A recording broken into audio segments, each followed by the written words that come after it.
Hey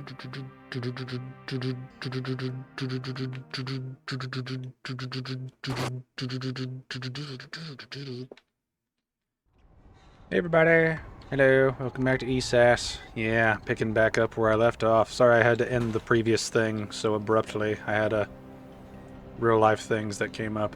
So, let's get some progress made. Let's make some stuff and get some stuff done. Yeah. There's no plan with this, ever. It's just play the thing, make progress. Have a death wish. Yes, Death Wish. Alright, we picked up a drop. Spike, give us XP. Alright, so... what shall we do now? I'm thinking... Alright, where are we at? We need to do this water stuff. There's a music thing for something else. I think it goes over there. Alright, so... and we also need to do those.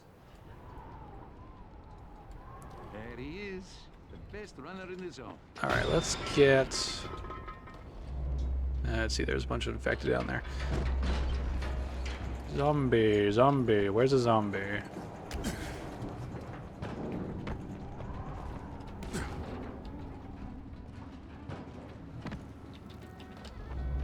There's a zombie up here anywhere?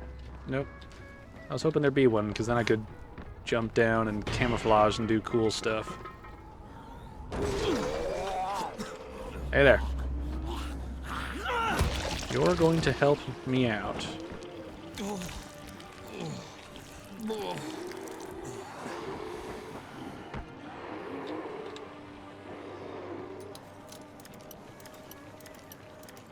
Give me the goodies.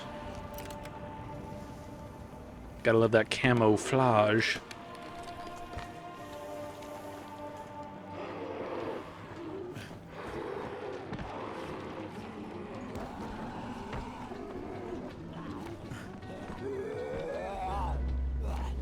Hello. Goodbye.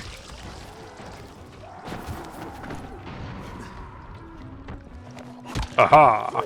Ow. Come this way.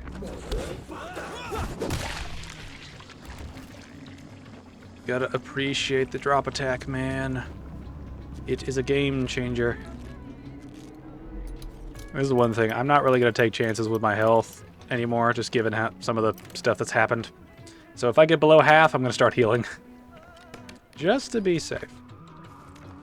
Alright, so we're very close to this. To head down that way. Hello, zombie.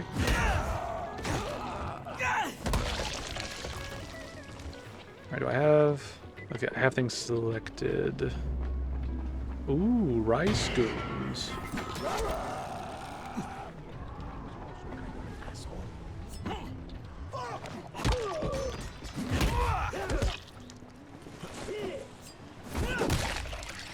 Aha!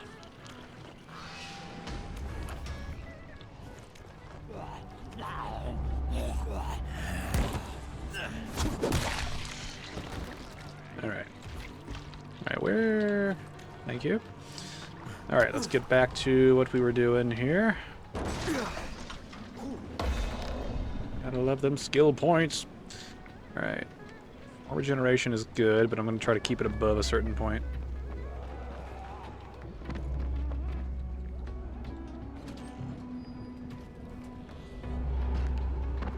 Alright, which one of these... I remember one of these has a bunch of Rice's thugs in them, so there's a bunch of guns and stuff. Alright, this is not the place I need to worry about at this point.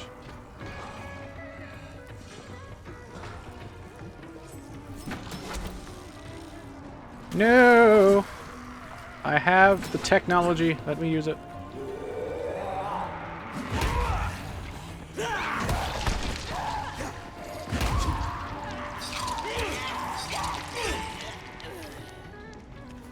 You will remain dead for as long as you... I was gonna say live, and I was like, that makes no sense.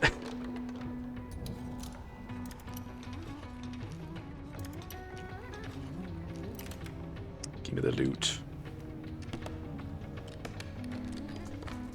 Oh, nice. Nice. Daddy, daddy, daddy.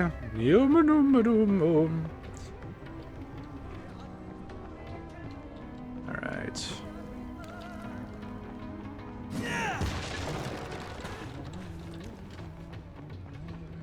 Hello.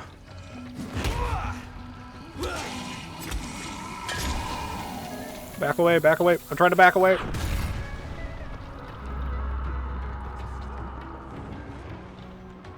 Alright. Is there nobody else here? I thought there would be.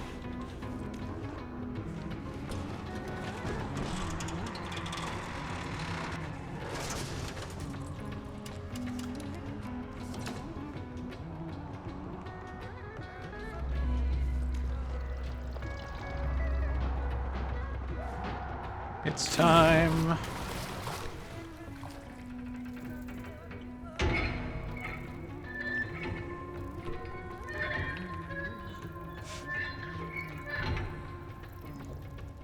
Good deal.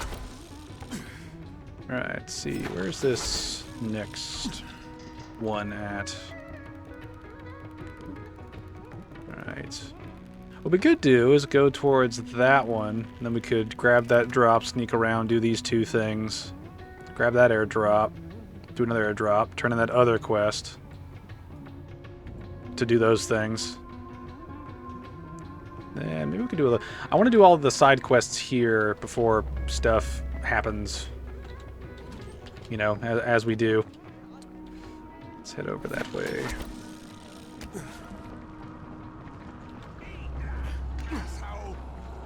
Oh yeah, it's one of those survivors that we don't care about.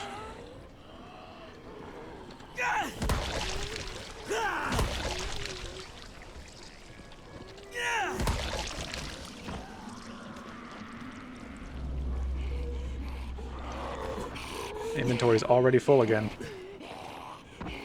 Climb, Crane. Do climb thing.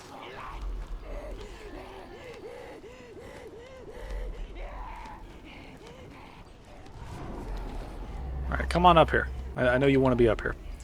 Alright, how we doing?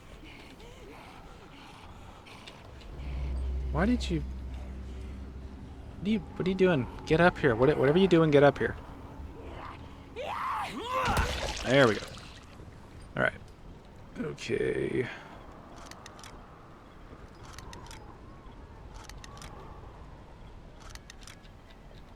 Lots of throwables. That's good. Alright, I've still got dynamite. I haven't used the dynamite in a long time just because of just the problems with using loud things. And that bringing lots of bad things along with it. Oh, dang. You guys are so screwed.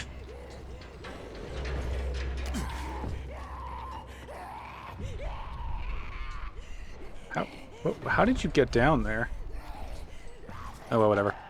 This is one thing, right? Those particular encounters I've ignored after attempting them several times just because before you had stuff like the bow and like other weapons, those encounters were just really tedious and you had a very high chance of failing them because of the lack of effective ranged weapons that you didn't have to craft a ton of in order to kill the Demolisher, right? The Demolisher as a mini-boss works, but when you place them in a group where they're supported by something else and you have to do it in a time limit to make, like... It's just the logistics of dealing with a Demolisher while also dealing with another Special Infected, while also dealing with the fact that you want to keep two survivors alive so that you can get their loot afterwards for saving them. It's just a clusterfuck. And it's a clusterfuck that doesn't need to be a clusterfuck.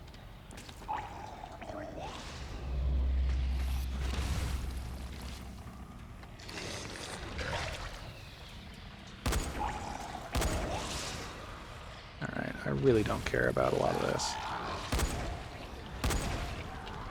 Alright, you both dead? Good.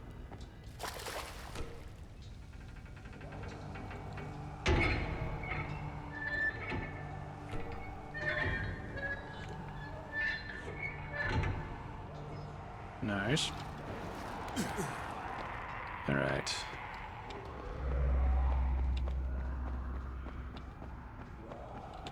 It's time we leave here.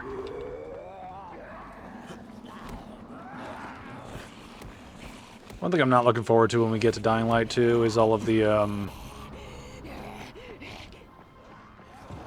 a minute, why do I have that selected when I've got this other thing on the map? I'm just confused right now. Where is this leading me? Oh, yeah, down that way. Yeah.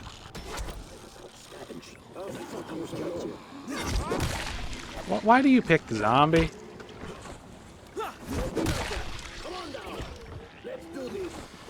To pick a zombie in it, yep. You kidding me?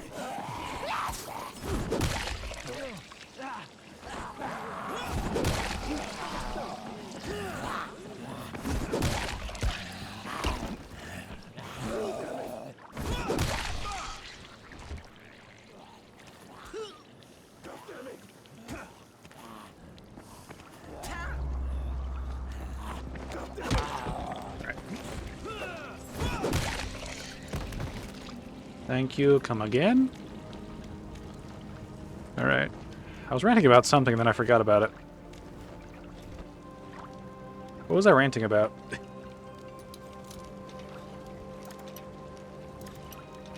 This is the one thing. I do need to apologize. I'm sorry I did not stream. And I didn't give warning that I wasn't going to stream until like 2 hours before the stream typically starts on Saturday. I got caught up in doing other stuff. So I got caught up doing stuff with family, so I decided not to stream because I had a bunch of things going on at the time. I was uploading a bunch of videos to the gaming channel, so I didn't have enough comfortable internet speed to do what I would want to do on stream. I would like my streams to not be intentionally crap.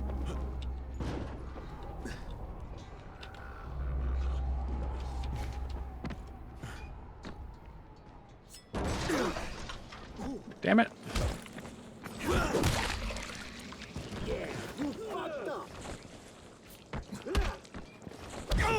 Damn it, game.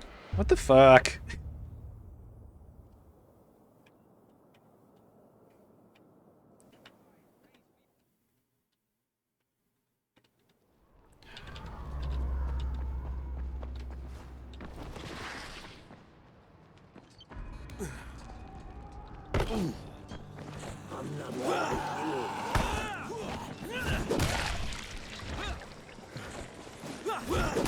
Die.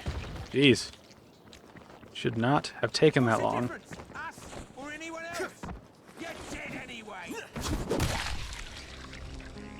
I do like the renegade survivors in this zone being something that pops up every once in a while. Just third parties trying to make their way.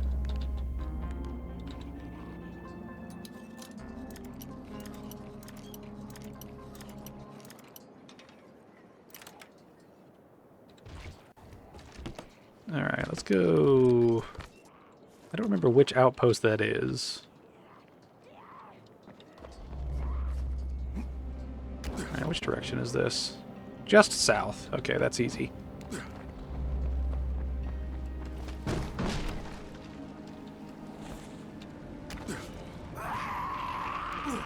Yeah. Actually, I think I was ranting about something regarding...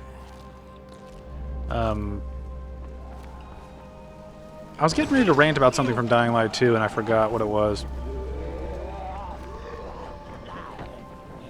Oh, yeah. I was going to rant about the stamina limitation in Dying Light 2. I thought was a really dumb decision. It's like you make a game like Dying Light, right, where just parkour is an integral part of the gaming experience, right, and you want to be able to do it as much as possible.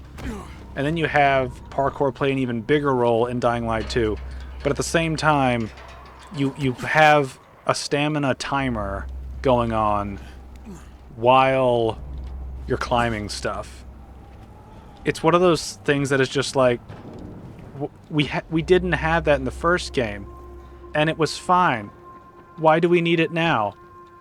It was just a way to arbitrarily block off, like, getting certain places because you would literally get too tired before you, like, would get to the... Like you would literally get too tired and drop down and fail parkour because you ran out of stamina because you didn't have the skill set that you needed to reach a certain point.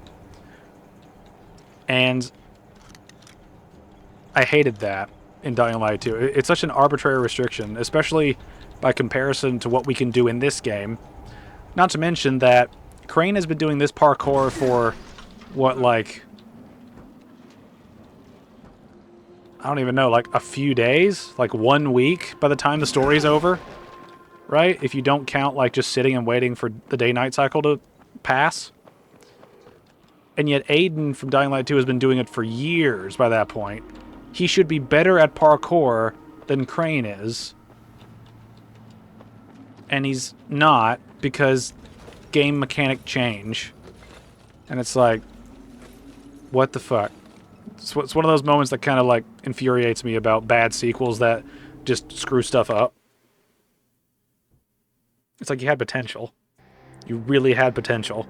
And then you know, it's one of those things where you just kind of sit there going, how do you fuck this up? You know? It's like, it's very, very simple. It's very simple. But anyway, that's my rant for this video.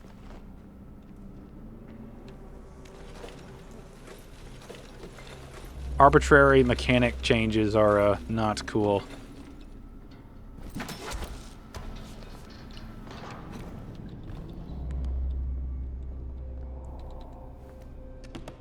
Alright. One thing I'm also a little confused about is why some of Rice's goons... I'm going crazy here. Like, why are they on the map on this difficulty, but Virals and the bigger dudes are not? You know, like why are some of the infected on the map, but some of them aren't, but Rice's dudes are on the map when they are far more dangerous, given that they can hit you from ranged much easier.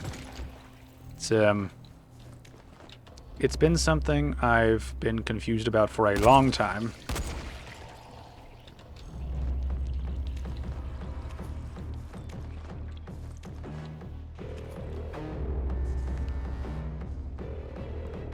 Dun dun dun dun. Dun dun dun dun. Dun dun dun dun dun dun dun dun. Alright, come on. I forget if the door actually counts as cover or not.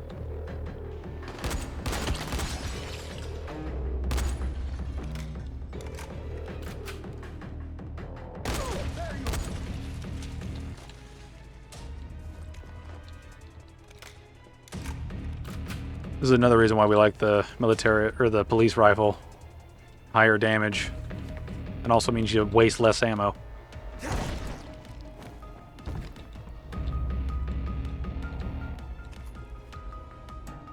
Alright. Alright, we picked up too much stuff. This is one thing, like, I never worry about money in these situations. Maybe I should just avoid picking these up. Like, unless I'm going to use the gun for something, I should probably just ignore it. Now we get to a gauntlet of sorts. Let's see, do the enemies spawn when I go through there? It seems like they do. Let's raid stuff in the meantime. No! I can't wait to rant about Dying Light 2 when we get through there, because I remember it was really weird going through my highlight, like, the best stuff for that game, because I just had so much to say about it after all the shit I'd been dealing with you know, playing through the game and just different technical issues here and there.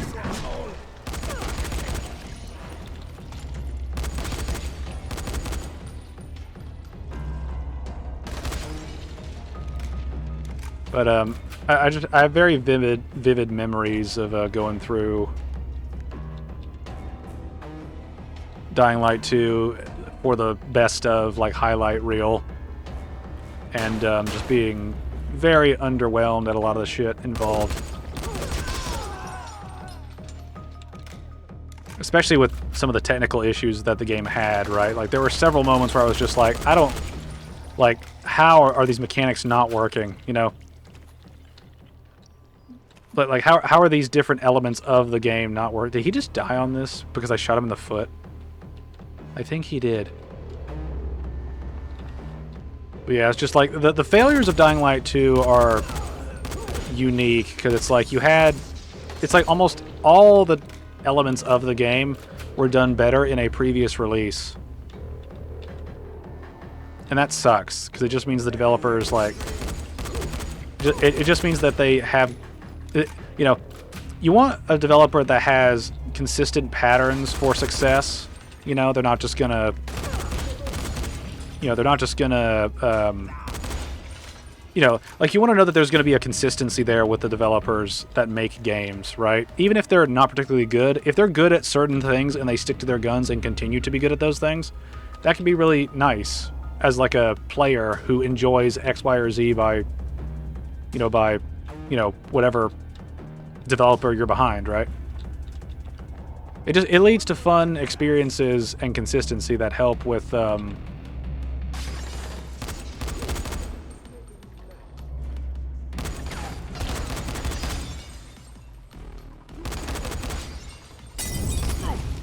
Ow.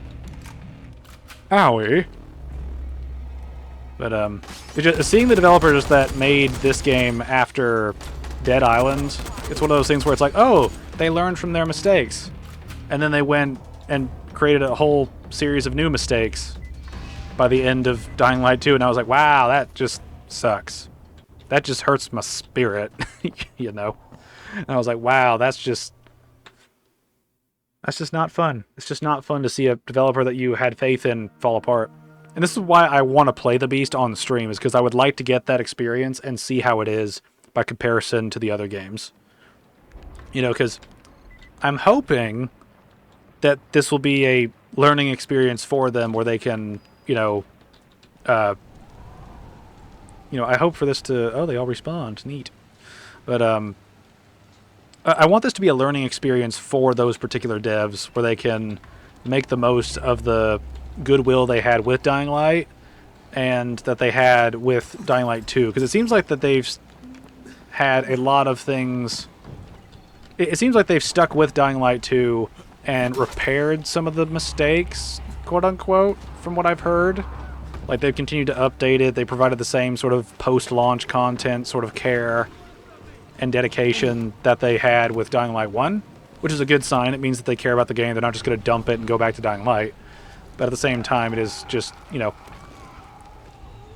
I love Dying Light mechanically for the most part. There are some things that needed to be ironed out, and there are things that they just can't change because, or that they don't really want to change just because, you don't want to release a patch that severely affects the way your game functions. That's typically not a good sign. But, yeah, it's just been one of those...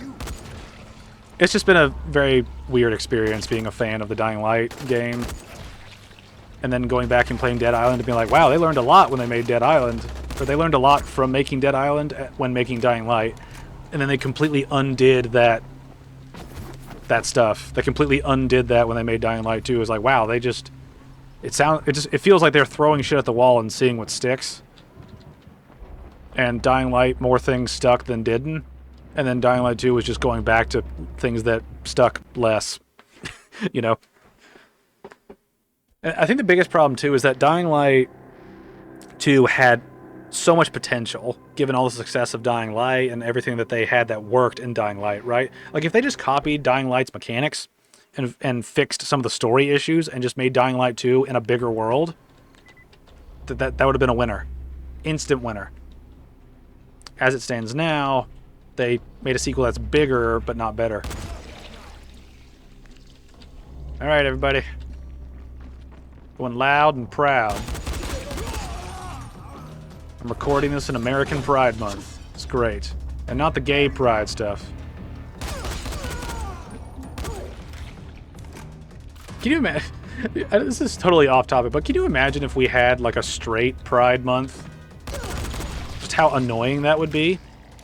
It's like, as a straight person, I don't give a shit if other people are, like, sell it, or like, the thing about Pride Month is that it comes, the reason that people are annoyed by Pride Month is that it comes across as that one guy in high school who never shuts up about slaying pussy, right? It gives off that kind of energy where it's like, you cannot shut up about how sexually active you are in the thing that you do. And it's that sort of energy that kills it for regular people that don't care about that, right? Like regular gay people that don't flaunt it in the streets. They just want to, they just want to be gay and just live, right? They don't give a shit about anything else. And I feel bad for those gay people because it's like the activists ruin it for everybody else by just making it all about, you know, like, you know, about parades and shit. About, like, you don't see us having parades about being straight, right? Like, who wants a, like, even if you are straight, like, who wants a parade for being straight? It's like, we're straight, woohoo. Who gives a shit? Same thing with all the other fucking sexualities out there. It's like, who gives a shit? Like, why do you need to be validated for this? It's just, I love how I'm going off on like a pride rant in the middle of trying to like kill these guys.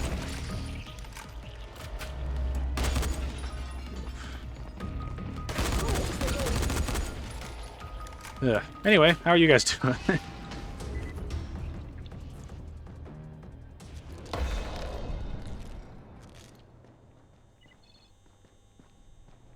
Alright. Let's see what we can unlock now. Really just money and more traps. I guess more traps is more useful. This is the one thing I'm not a fan of as well with some of the skill tree stuff, is some of the skill tree stuff just doesn't feel... Like, it feels sort of like tacked on just to increase the number of levels you can gain and things that you get. Savvy, Crane here. Everything all right? I shouldn't be seeing any more orange vests for a while. You did it. I'll tell everybody thank you. You're welcome, Savvy. Alright, at this point I just want to do quest stuff, so let's head over there. Let's head over there.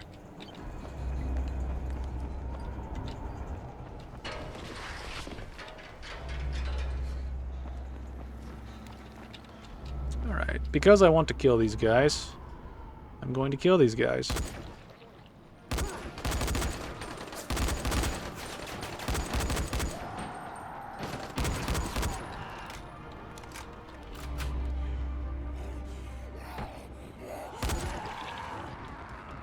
Alright, are there any others? Any other guys? Yeah, there's a guy over there. Let's see. I think I'm in an unreachable spot, so they should go and just rape him for a minute.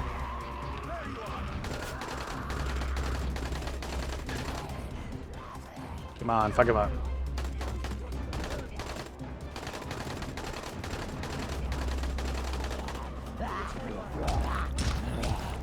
Shoot your gun, Crane.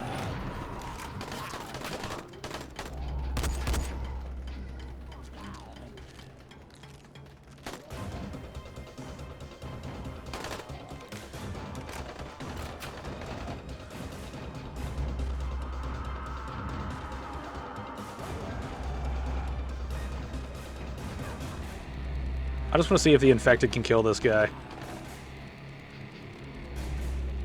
It might be a nope.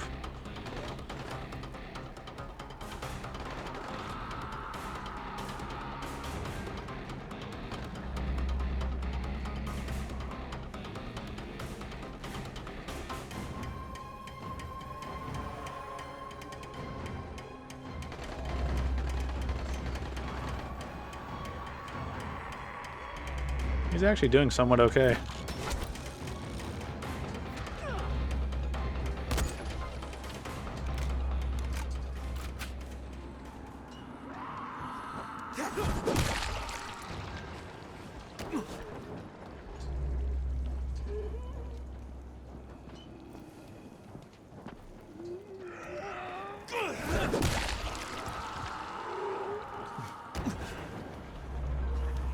Alright, where are you at? There you are. Come on over. I wouldn't normally go for this airdrop, but I'm going after it because we'll be coming back here for another quest later on. And I believe once you clear these guys, they stay dead.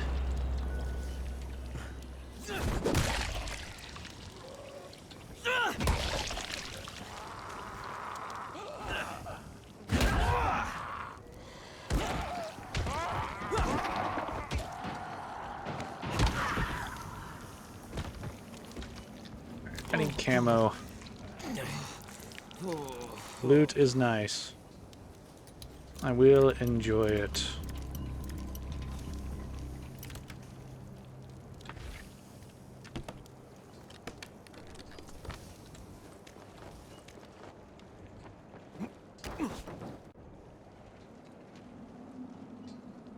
Alright.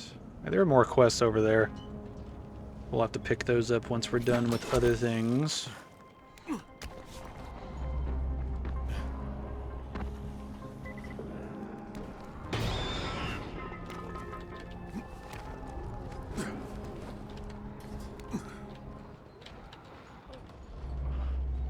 Oh, I remember this bit.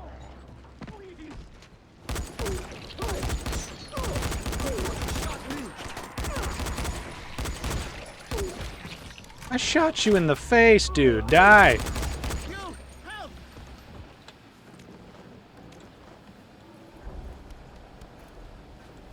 You might want to run, because I used bullets here. I need to catch my breath. Thank you for what you did.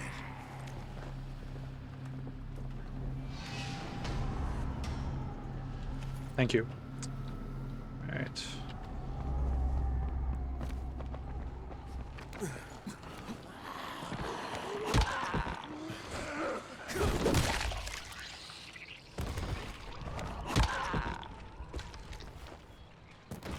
Oh, God.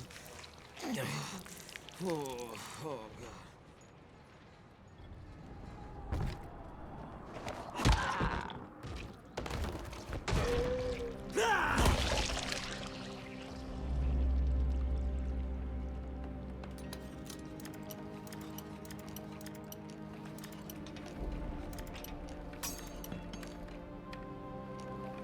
Man.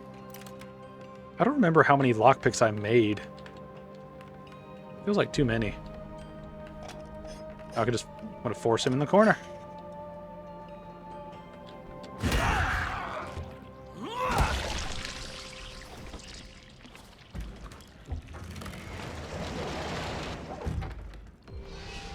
Nice.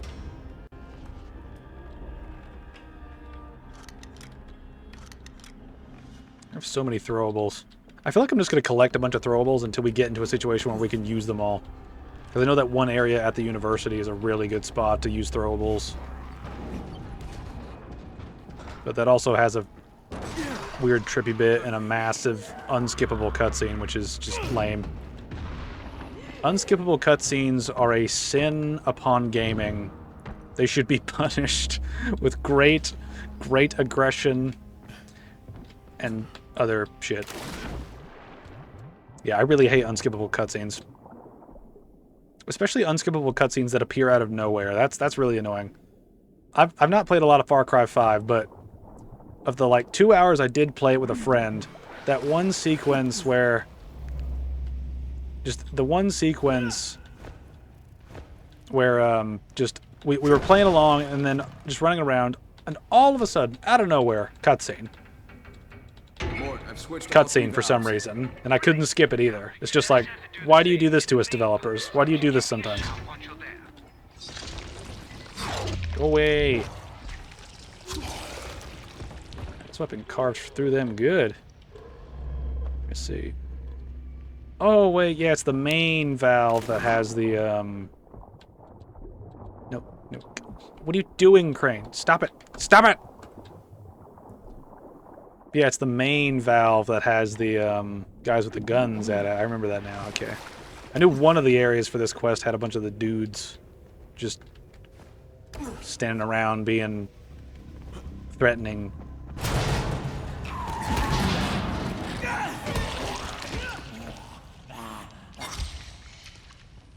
Fuck you and your jiggly corpse. Become one with the door. and stay there. With any luck, we can finish this fountain quest, and then we can do the one quest where the music's at. Because I think that requires we collect materials at night. We could use that to our advantage, because night is getting close.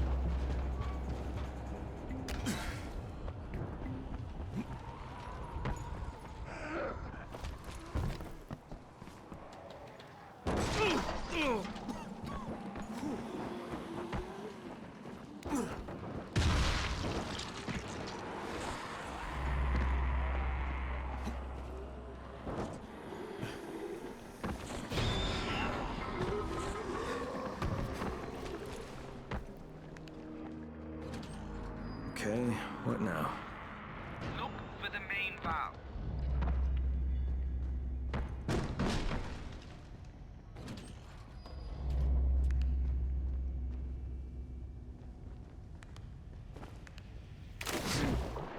Blub blub.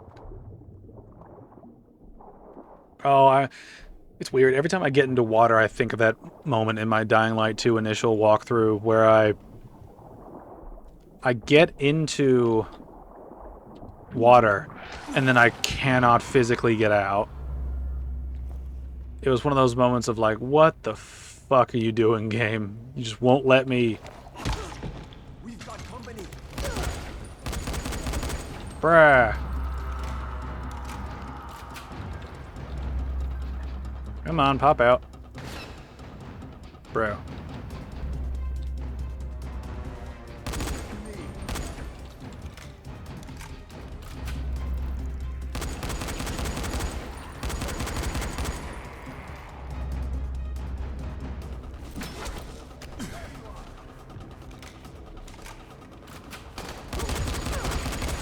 Die.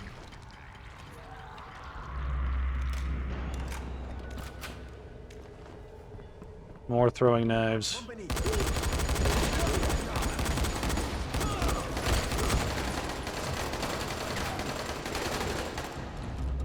Just unload tons of bullets into their heads. Don't die.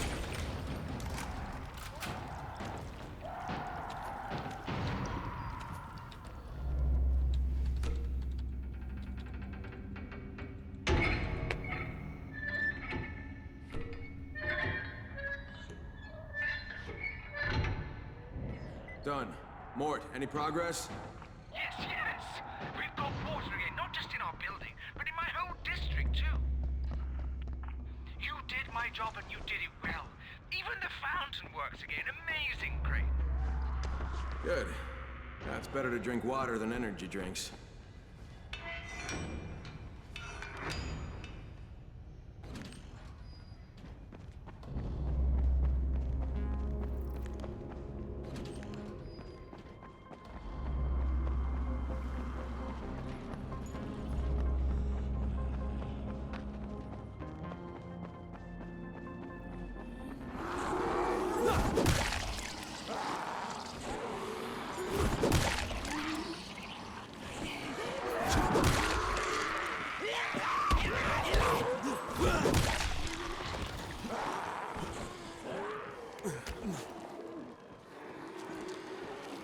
You annoy me quite a lot, all of you.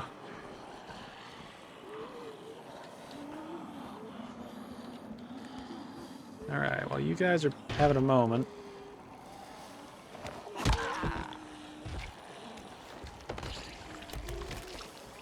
Need to do this quickly here before nighttime actually comes.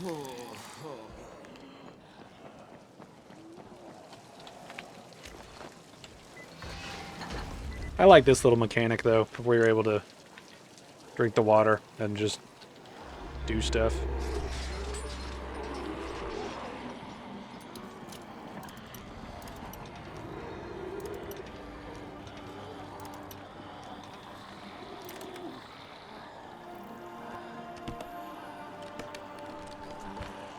Nighttime's gonna be here in about 10 seconds. Alright, where's the next quest? Alright, need to head over that way.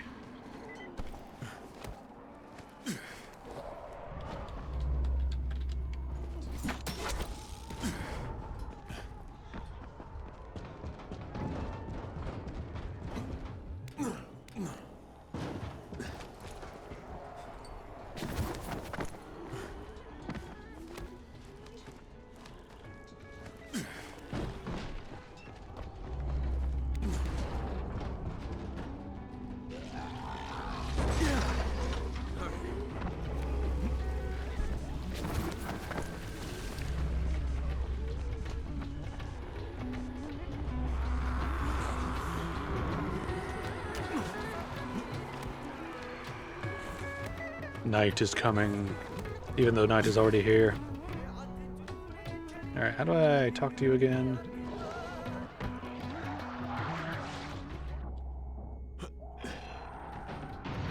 Alright, how do I get in here?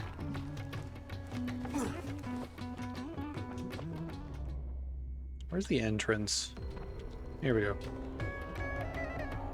Ah, yes, it's you! Strange person? Your nemesis awaits you. He has waited a long time. Sounds like you've met him. He once sought my visions for his advantage, but I will not share my gift with such a man as him. With you, I will. How much will that cost? The price will be high, but your payment will not be to me. Now you will go to the river. There is a pungent nightshade that reveals itself only in the moonlight. The smolder of its embers enables the seeker to pierce the veil. All out, are we? Bring me several stalks of this plant. Maybe I will. But in the meantime, you should shut off the music. It draws attention. Nothing enters that I do not wish. Now, I must prepare my mind. I know he technically does do stuff in terms of like finding out where things are, but I would have found it funny if like this, like the first half of this quest happens where we, you know, where we're, you know, doing his thing where he's acting all trippy and, you know, like I see things. And I would have loved it if we came back to his apartment and he was just brutally murdered by like some like bandits or Rice's thugs or something. I always thought that would have been a funny play on the whole like psychic angle where it's like, oh, he's a psychic, he totally saw this coming. It's like, not really. He was just a little high, and that was kind of it.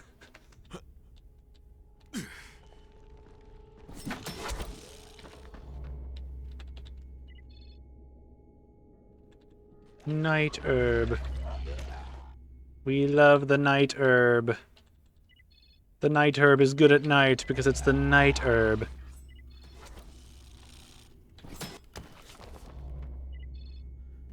There's the good old grappling hook being a game changer.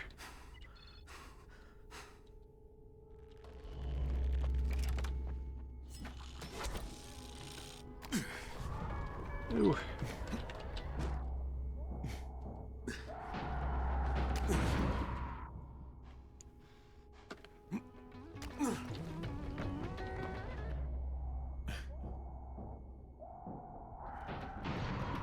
This is one thing I didn't like about... I feel like this replaying this game is just a vehicle for me to rant about Dying Light 2. But I really didn't like how Dying Light 2's like night system worked by comparison to this one. Like the game funnels you into doing X, Y, or Z over and over and over unless you're intentionally looking to put yourself in a difficult situation in Dying Light 2. Whereas this one has like an ebb and flow between daytime combat and exploration and nighttime combat and exploration. We'll get into that more as we get through Dying Light 2. We still got a long way to go. Your herbs. Place the stalks in the brazier, and we will begin.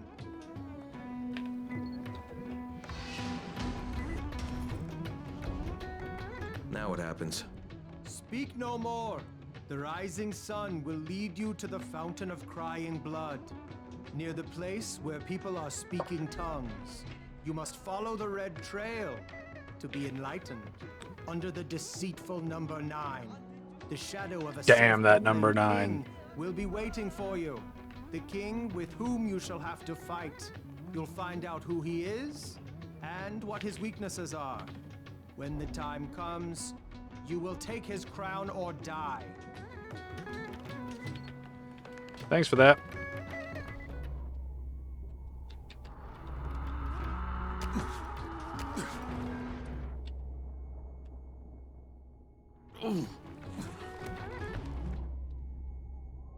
Alright, we need to head over this way.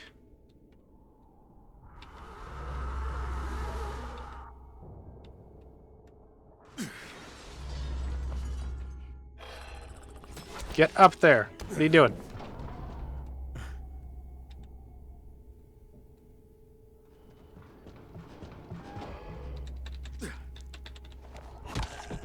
3 points just laying there.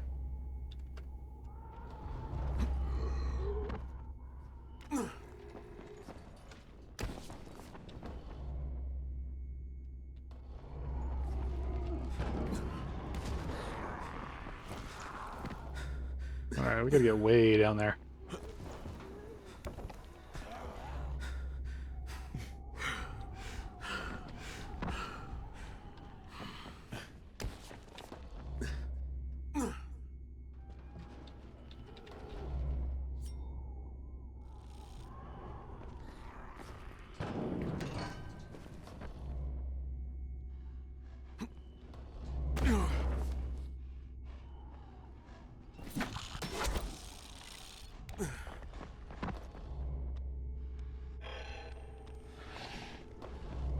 You don't see me. People speaking tongues. The hotel would have been full of foreigners. Maybe that's it.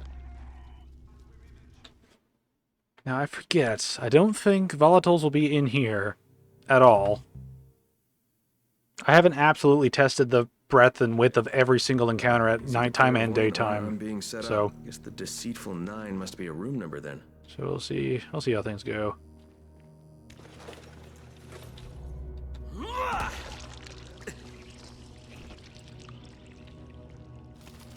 All right. Hey, everybody.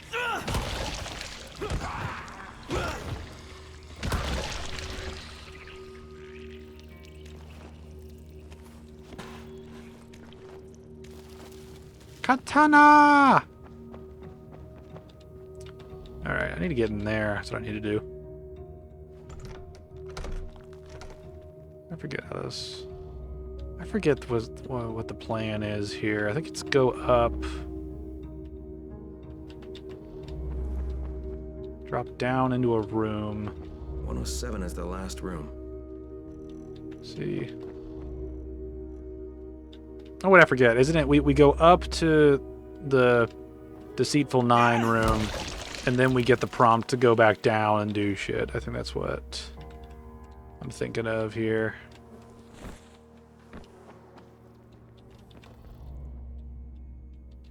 Let's see, how do we...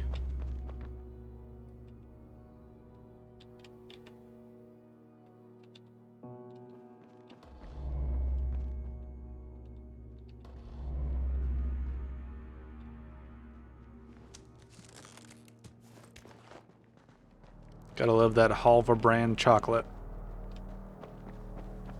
Here we go.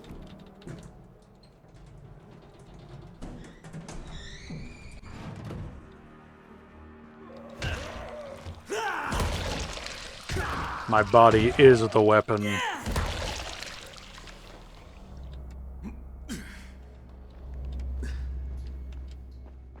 Deceitful 9, of course. How do I find a key in all this mess? Alright. Means we go back down.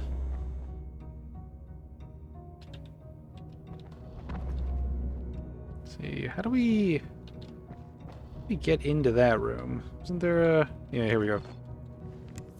I remember there was a key here that would give us a key somewhere else.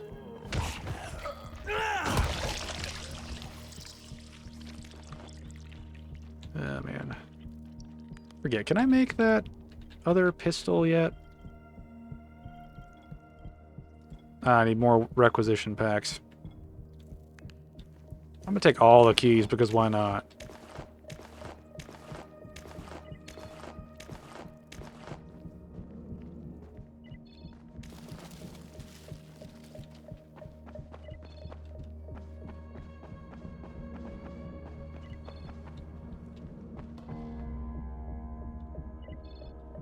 Yeah, I keep forgetting which way to go here.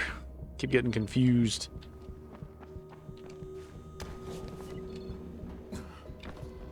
Deceitful 9, of course.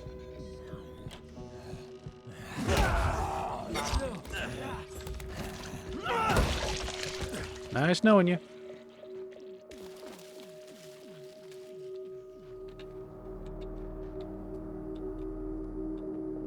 Oh yeah, we get Rice's pistol from this. I remember that.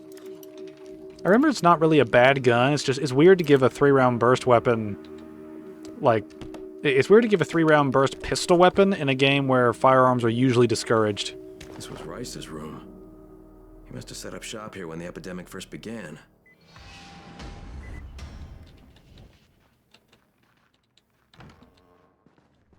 Alright. While we're here, let's check out these other rooms, because I think we have keys to some of them.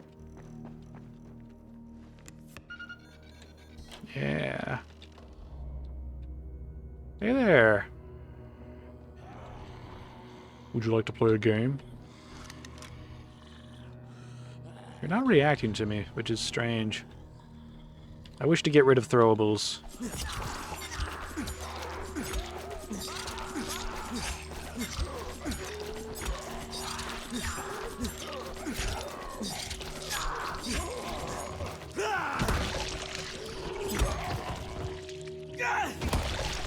That works.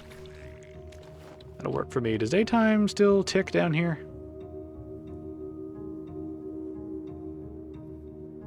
No, it doesn't. I think it's... oh, wait, no, it does tick. Okay. This is one of those weird things about having a day-night cycle, like, in-game, is that it's kind of obvious that the timer is balanced, right, to give you a certain amount of time during the day and a certain amount of time during the night, and that time is not consistent with an actual, like, timer. You know, like Minecraft is a good example of this, right? The day-night cycle in that game is even, right? Like, there's an even split of daytime and an even split of nighttime. You know, but here, it's like, the timer is, like, from, well, like, 2100 hours to, like, 6 to 6, right? So about 7 hours. In-game, the timer is adjusted, right? Like, the time looks like the time, but how fast it ticks on a clock is different. And that's always been a weird thing about games that have day-night cycles, is having that different sort of breakdown between, you know, how long is the actual time versus, you know, what we're dealing with right now, sort of a thing.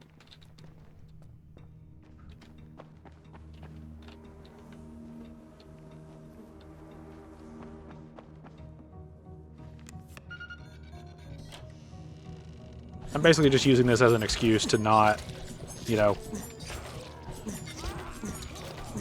basically just to not go outside while it's night.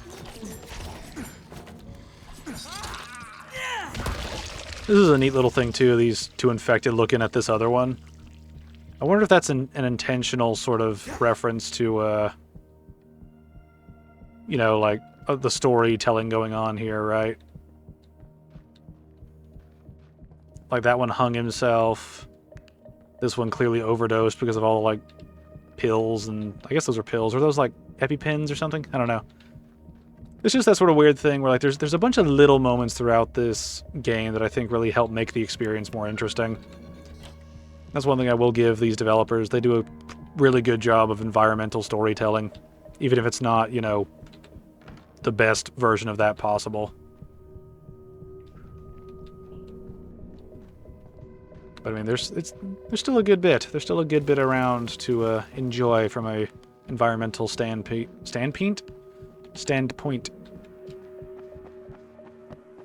I really like this game. I just think the biggest flaws are just really just come back to story. 90% of the time, they usually come back to the story. Just the story. The main story is the weakest part of this game, and that sucks. Because the main story is where you're stuck with people, you know, characters in different, you know. There's nothing more annoying than when you have a game that has good mechanics, good stories in it, but it always focuses on the worst stuff. You know what I mean? It's just like it's like this game, right? This game's got great side content, great mechanics, great way to have fun, great world to explore. The main story sucks. The main villain sucks. Several of the main characters suck, right? It's just one of those things where just there's so much there to have fun with, and there's just so much annoying shit because of the main story sucking and the characters within that being just stupid, for lack of a better word. Now, I forget. Can I interact with this area yet? Do I have to do the next main quest to do this? Okay, I don't think I need to do anything here. Yeah, there's nothing going on right now.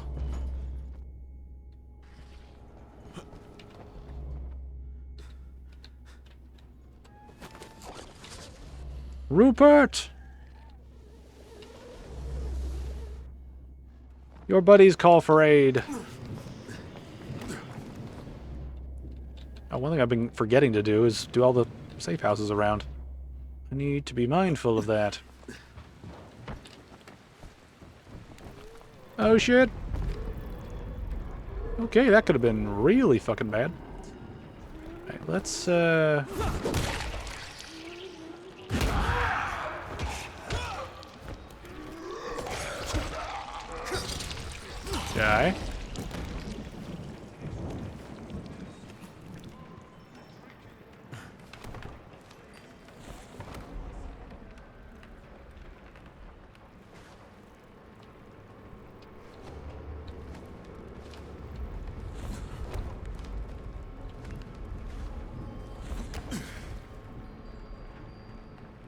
One thing I'm also not a fan of in games is when they do the whole spooky flashlight thing where it's like, oh, it's fading, it's flickering, it's getting worse as you go, and it's like, it's like you have all that happening, but then when I turn it off and turn it back on, it works fine. It's like it undermines the horror when you create such an arbitrary sort of like lighting effect. All right, let's see how far up can I go. One fell swoop. Okay, that's its own thing. This is this level. Yes, yeah, I can hear the audio of the guy saying, our situation is dire. We've run out of gamer subs. You know what? We've got the time. Let's have some fun with throwables while we're dealing with this guy up here. I don't know. I don't remember how strong using some of this stuff is.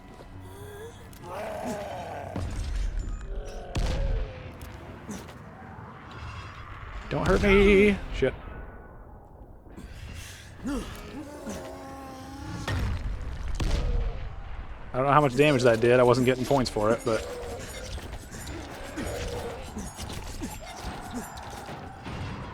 We're getting points today! We're getting points today!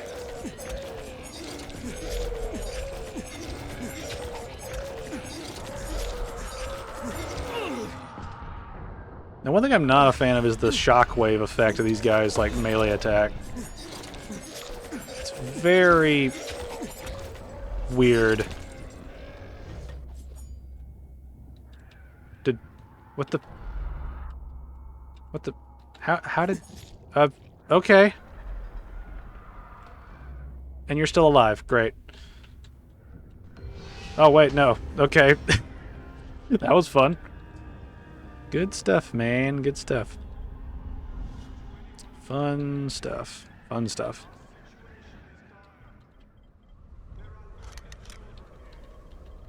Alright. Okay, so Rupert's place is right over there. Let's head over there.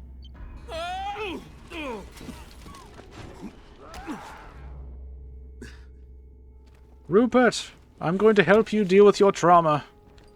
Talk to Daddy Crane.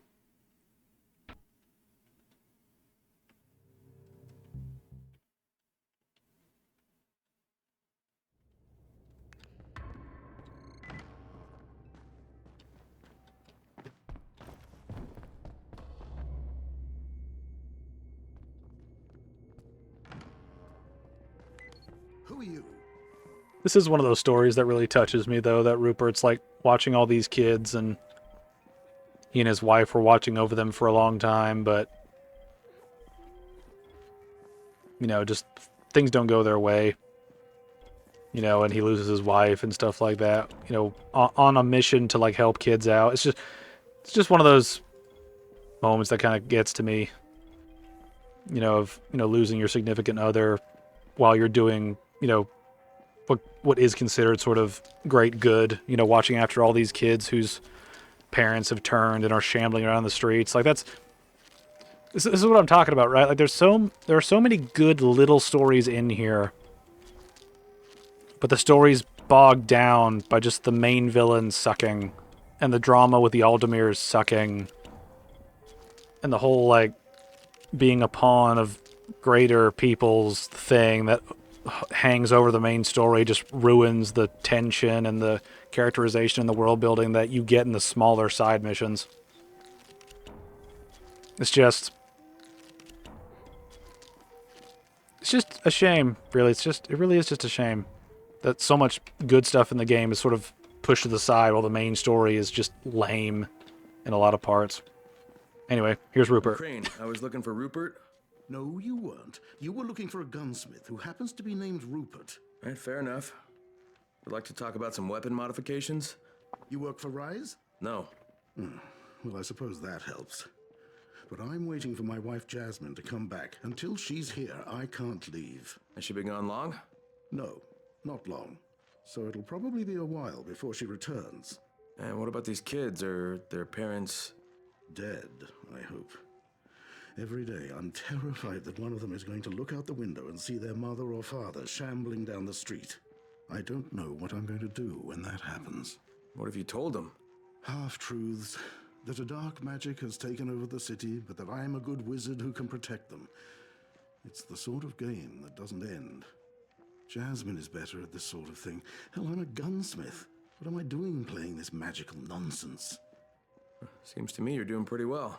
Well, I'm not. There's a girl named Isla. She's a diabetic. Only her insulin ran out a while ago. Now her blood sugar is sky high. She's dehydrated and exhausted. Jasmine says if she doesn't get some insulin soon, she'll slip into a coma and die. And here I am in this stupid wizard hat, and the kids are waiting for me to cure her with a magic potion. Maybe it's time to tell them the truth. There is no good magic, only the dark kind. Take it easy, Rupert. There's a drugstore in town. Maybe I can find some insulin there. Are you serious? Mister, if you could do that, I can't tell you how grateful I'd be. I've got a radio here. If my wife Jasmine comes back, I'll probably go home for a while, but I'll let you know before I leave.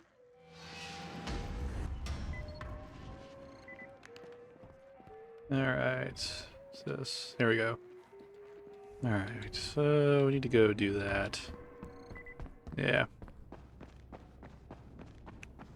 Alright, how's nighttime doing? Oh, getting there.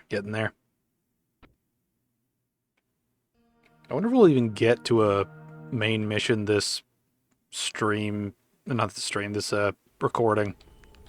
Because I had only planned to go for about... I'd only planned to go for about 2-ish hours.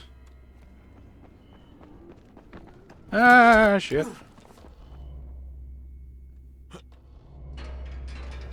Use your legs, Crane.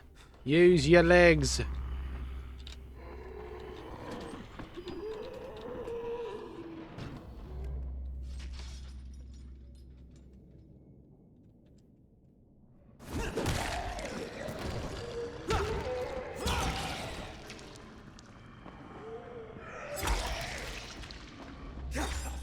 Infected are going down, like... I don't even know. See, these moments, these little moments, it's like, there's more good storytelling in this dead body next to a picture of her family than there is in the content with Rice. And that just sucks. Just flat out sucks. There's just... I don't think I'll ever get over how bad Rice is as a villain. He's the villain that you simultaneously want to shut up and leave the story, but you also want to choke him personally. Because you hate him that much. But that's sort of where we're at regarding this stuff.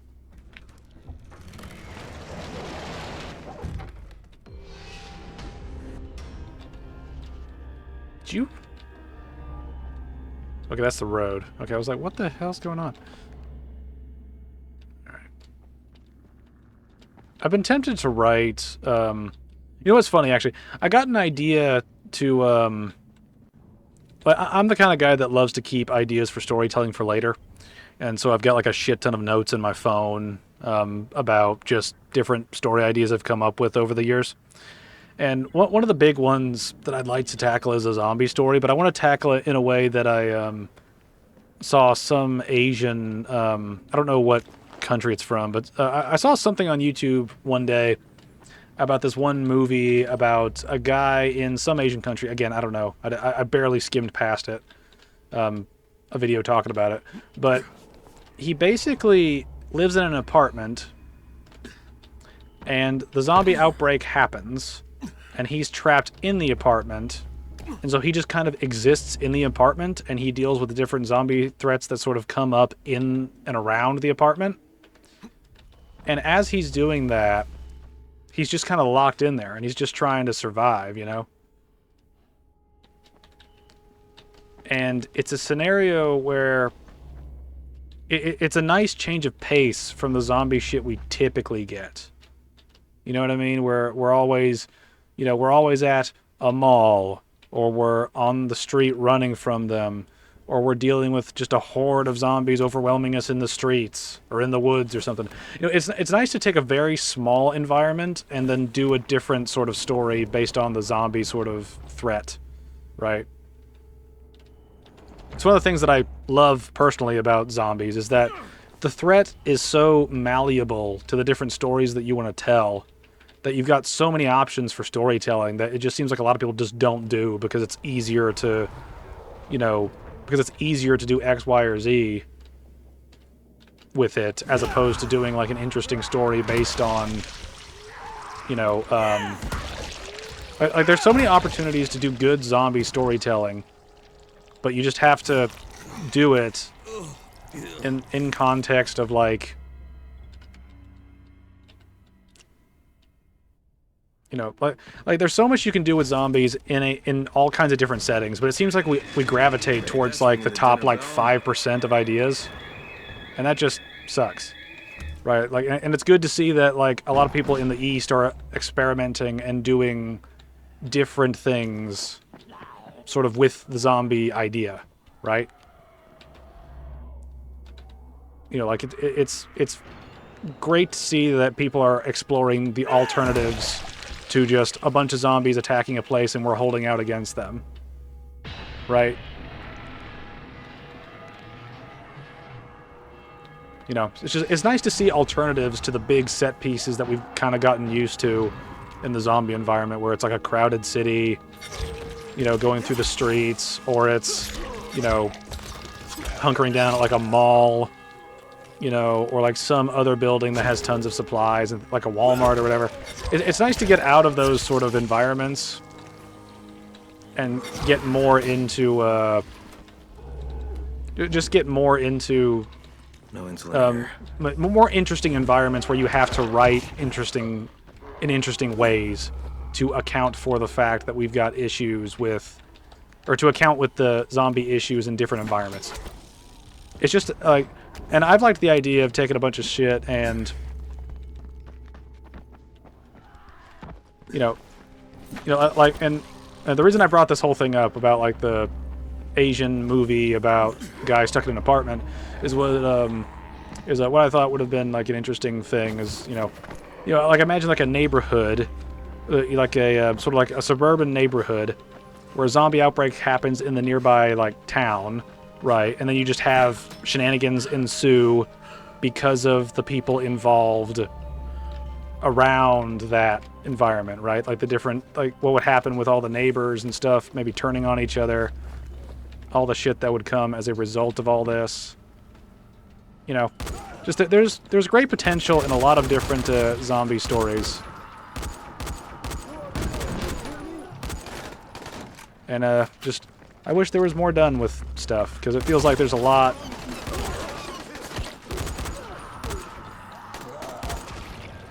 It just feels like there's a lot of things that are lacking when it comes to zombie stories. We tend to gravitate towards the same like 5 ideas over and over and over.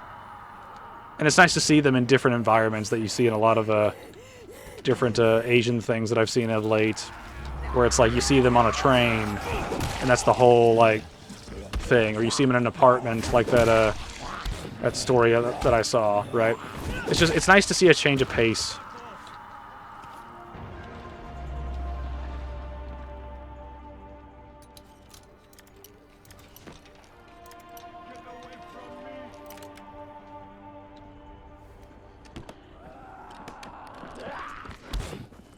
Where'd you come from?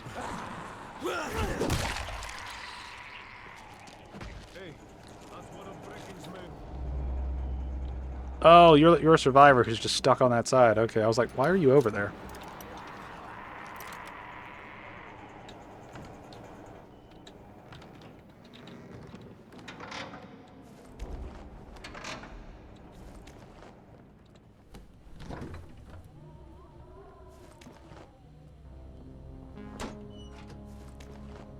I don't see any insulin.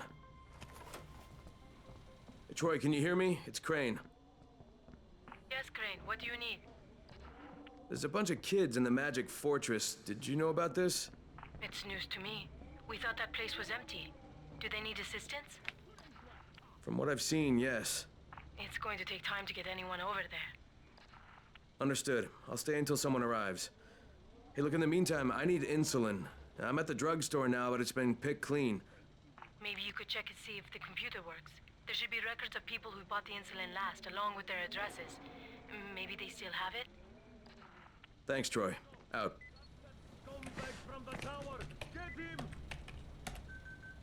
Rupert, this is Crane. Look, no luck here. Damn it. Isla's laying down. She doesn't look right. I think we're almost out of time. Oh, but there is a receipt here for insulin sold to someone named Ekram Boskert. That ring a bell? That's Isla's father. Maybe he left the insulin at their home. His address is on the receipt. All right, I'll head over and have a look. Of course, I'm going the wrong way. Boo!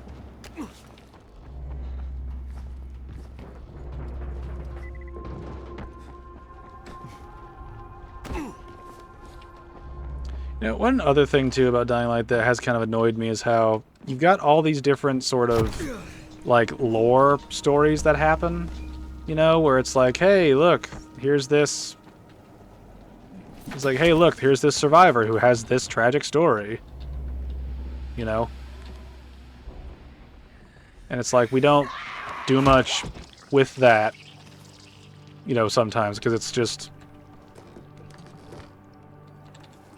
you know, I just completely blanked on what I was saying while I was saying it.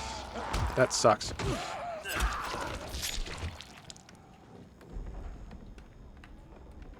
It'll come back to me.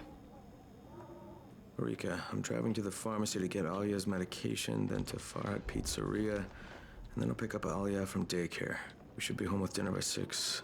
We love you, my darling Ekram. So we got to the pharmacy, but he never picked up his daughter. Rupert, where's Farhat Pizzeria? What? Just get me the address. It's near the Magic Fortress on Mercantile Street.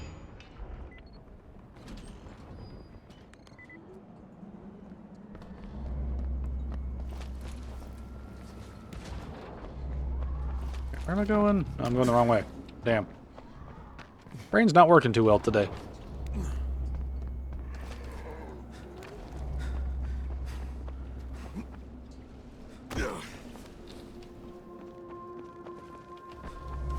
I wonder if I'll actually... I wonder if I'll actually max out any skills by the time we, like, finish up this game.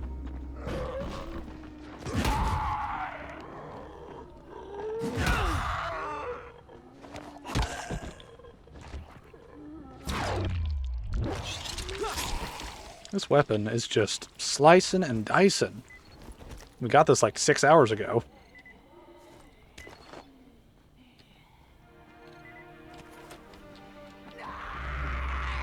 Die!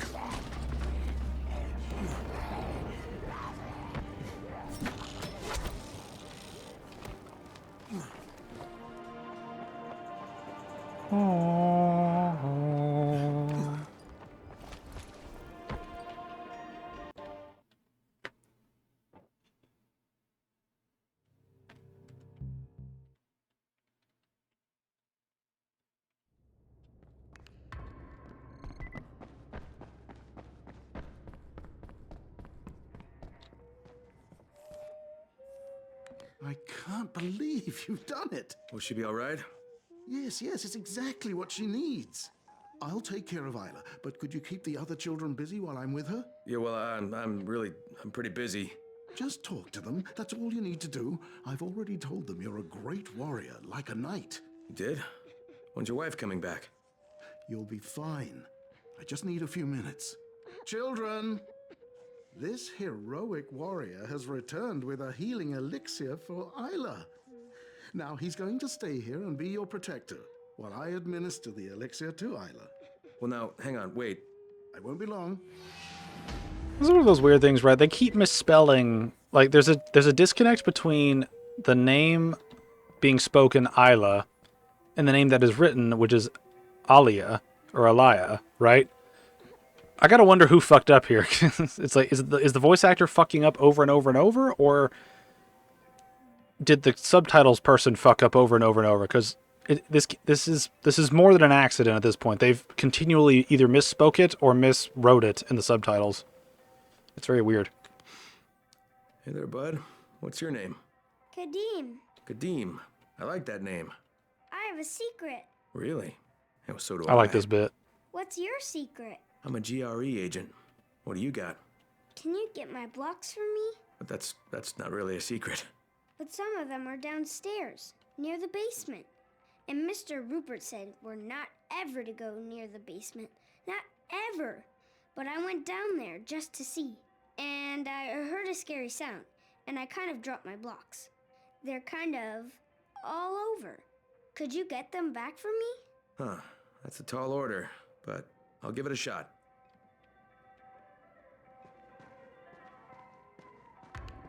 Yeah, for some reason, every time I get this quest, I think of I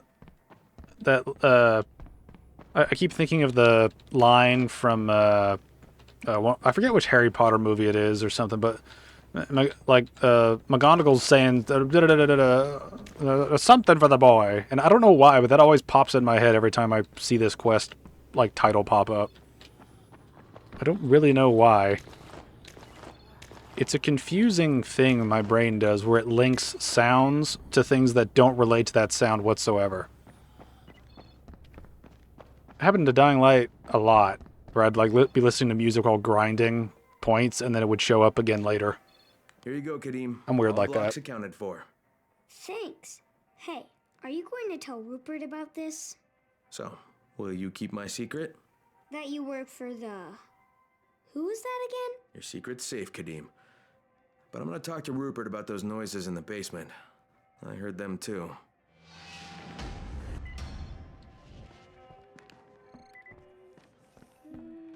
Isla's okay.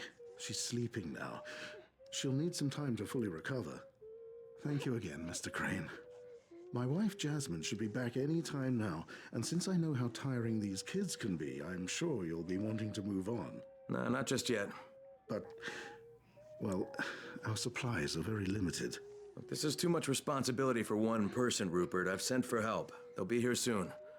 That's not necessary. Jasmine and I can handle things just fine.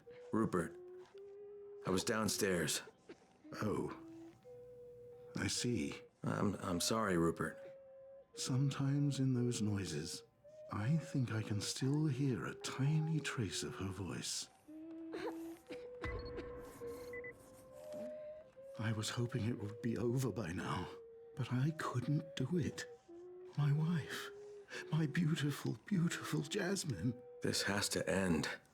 I would let her kill me before I would lift a finger to harm her.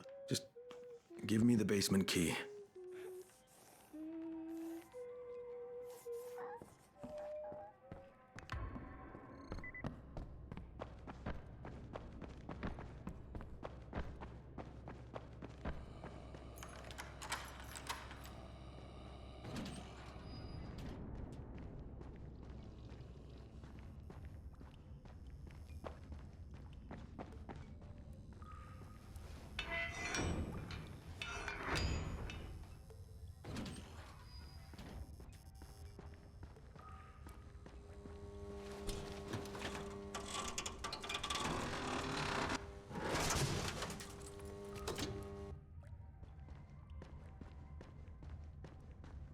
See, this is one of those quests where I think the best drama that comes out of zombie stuff is how the zombie threat accentuates the different problems that you face regarding the people you care about, right? This is one reason why The Walking Dead got really boring to me, and one reason why this game suffers from this and other zombie games suffers because they make the zombies the threat in the first half or the first chunk of the game, and then you start dealing with bad people. And bad people in a zombie apocalypse can be interesting, right? I'm not saying that that's a flat out bad thing, but the zombie apocalypse is a great way to elicit drama from interpersonal relationships about people that you love, right? Because one of the scariest things about zombification, right, whether it's actually becoming a zombie or whether it's something like that, you know, like the Borg in Star Trek or something like that, something where you lose your autonomy and you lose yourself to some virus or some infection or some other like hive mind collective that takes you away from you. That kind of stuff is what scares the shit out of people about zombies. It's not necessarily about getting like eaten alive or like not being you anymore, right? It's the fact that you are going to deal with people that look like your family, right? That look like your parents, that look like your friends, that look like your spouses, like your spouse, your kids, your brothers, your sisters, you know, people you knew, and they're going to be ravenously coming after you. And that's a great source of drama for any character in a given situation, right? And just so many zombie stories just fall back on the zombies becoming an issue just because they kill you. And they don't play on the emotional attachment of that very often anymore, in my experience. This is one thing that the Dying Light series has not done well with so far is, you know, like, a lot of the side missions deal with this sort of emotional hang up on the people that become zombies. It's not just that the zombies are trying to kill you, it's who the zombies used to be and how people becoming zombies breaks people's hearts. And I've always found that to be the most interesting element of zombies. You know, it's just how it affects your personal how it deals with your personal connections to other people. And just so many times they just evolve them into just ruthless killing machines. It's like every zombie that we see used to be a person. They used to have a family. They used to have something, and people lost that person, or the entire family fell apart and became zombies, right? And it's just I feel like we don't play enough on the tragedies of those sort of losses because of the zombie outbreak. It usually devolves into just they're mindless killing machines that we need to just kill, or we devolve into the zombies are a threat, but the real threat are these bad people that are doing X, Y, or Z. It's like, I want more stories like this, right? Where it's people trying to survive the zombie apocalypse and they lose somebody close to them. And they just can't deal with it. And it's heartbreaking, right? Like, I want a zombie story where I can feel, right? And so many of them I just don't feel much because it's not really about the zombies and how those affect people you care about. It becomes faceless after a while. And this story is not faceless. It's very much like guy trying to take care of kids who lost their parents to the infected, and he hopes they don't see them wandering the streets. He's also lost his own wife, and he's trying to deal with that by just ignoring it and hoping people go away to let him grieve on his own. You know, it's very real. It's a very real sort of emotional response to that sort of situation. And it's a shame that we don't get this often in these games. Did you find her? Were you At least not in the main able story to help stuff. her? She has peace now. Thank you. From both of us. I hope somewhere I may find forgiveness for what I did, for what I couldn't do.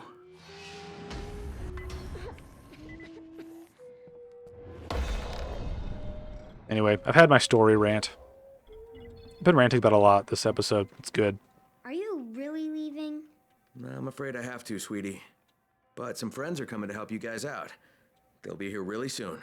What if the troll gets them? What troll? There's a giant troll down in the parking lot. He makes lots of very scary noises, so it's hard to sleep. Oh, well, that's no good. Maybe I'd better chase him away. And we can't have trolls in the parking lot, can we? No, sir.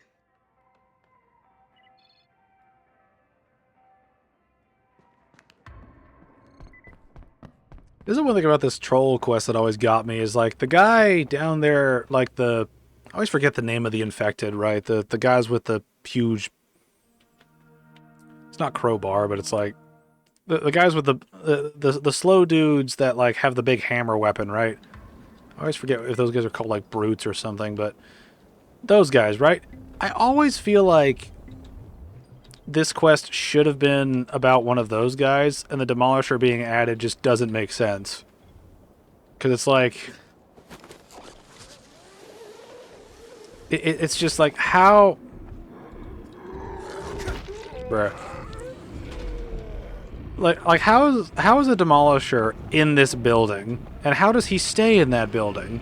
When it's very obvious that he can break through the wall, like when the time comes. It's just a really, really weird moment of, how does this even work this way?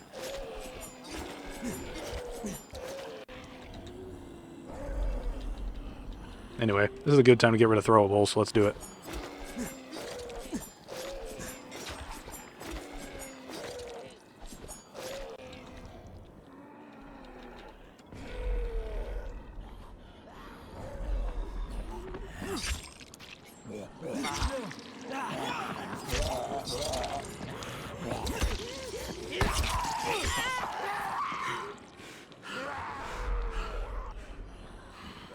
Come on, do your thing. Quit wasting my time, you fucks. Just annoying.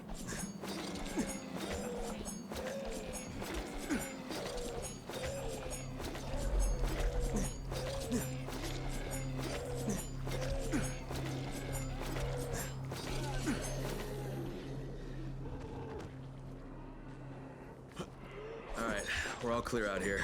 Crane, that wasn't the troll. Wait, what? That's the troll. Oh, of course it is.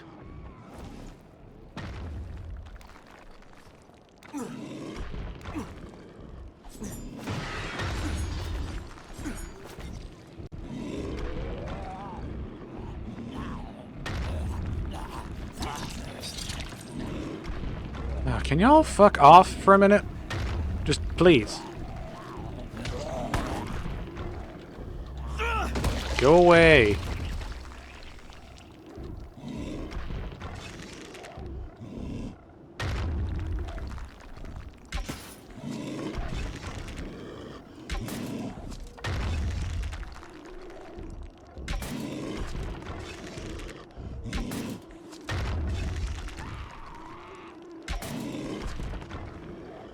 Why are there so many of you? Fuck off.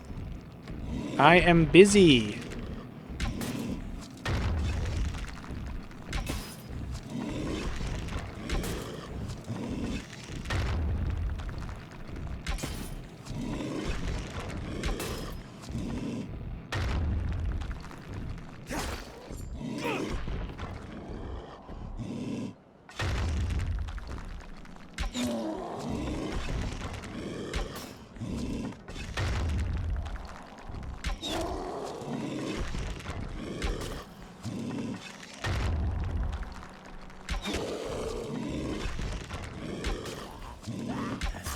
Oh my god, fuck off.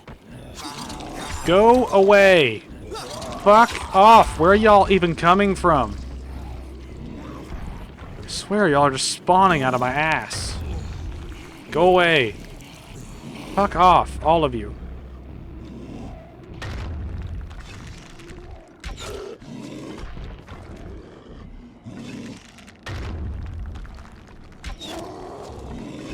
This guy's taking 5 million arrows. These guys are taking 3 years to just stop spawning.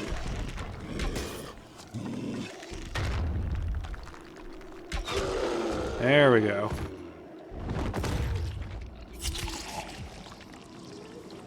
Hey, scratch one troll. Crane, this is Rupert. You're all right? Yeah, but kids are a lot more work than I realized. That's the truth.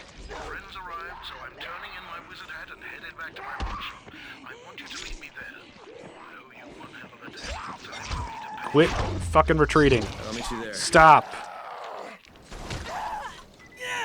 Fuck you. Hey.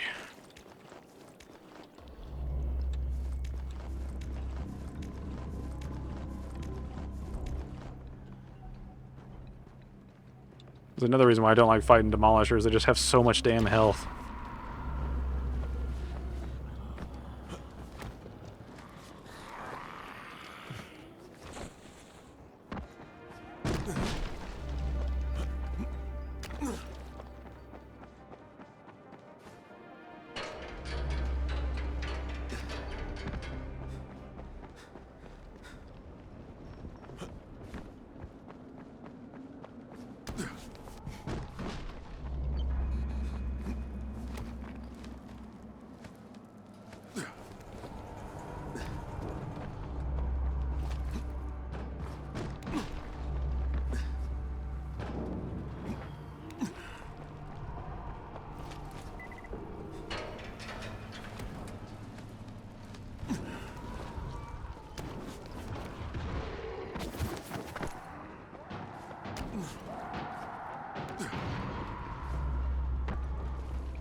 Goodbye.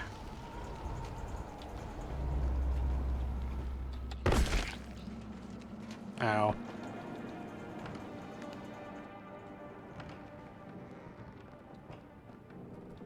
Glad you made it. You did me a heck of a favor back at the Magic Fortress. Happy to help. And I'm happy to pay you back, so have a look around. If you see anything you want, it's yours. On the house. This will do very nicely. Thanks. Thank you. And good luck, Crane. Nice. Alright. I forget if he just gives you regular guns. Yeah, I think he just gives you regular guns. They just look cool.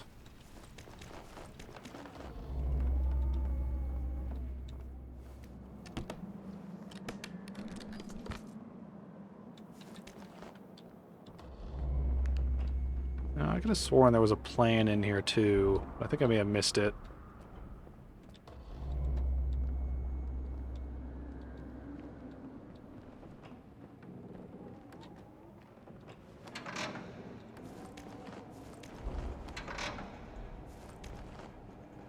Alright.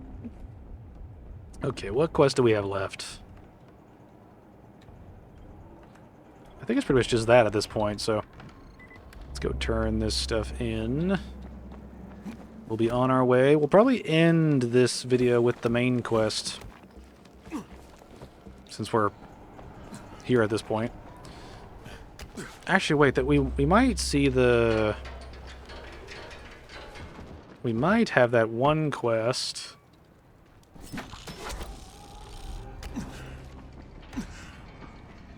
Let's see. Yeah, I think you talk about the fan zone. Yeah. Please, check what's happening there. What do you mean? You'll hear it for yourself. Someone's calling for help. There are women and children there.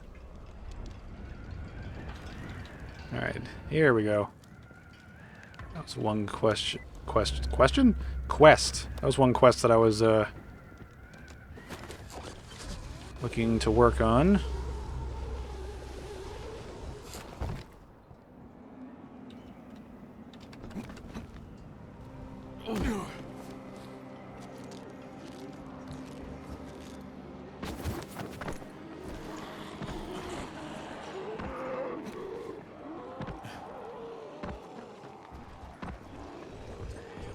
Hey boys, you got this. Troy, there's a distress message coming from the fan zone. That place should be empty. Yeah, alright, maybe I'll check it out.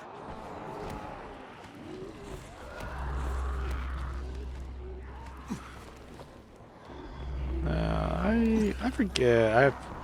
Yeah, I have to go in normally. I keep forgetting that.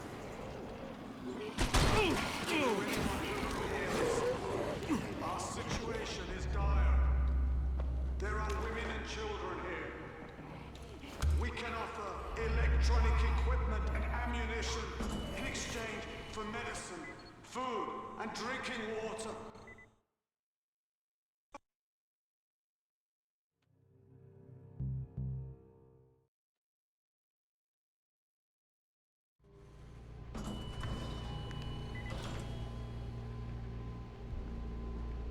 To anyone who can hear this, our situation is dire. There are women and children here. We can offer electronic equipment and ammunition in exchange for medicine, food, and drinking water. Please, help us.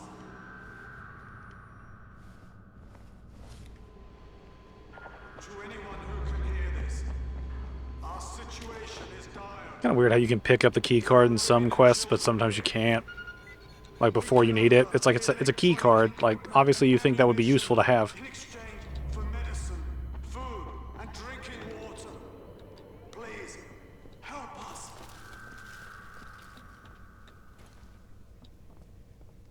To anyone who can hear this, your situation is dire.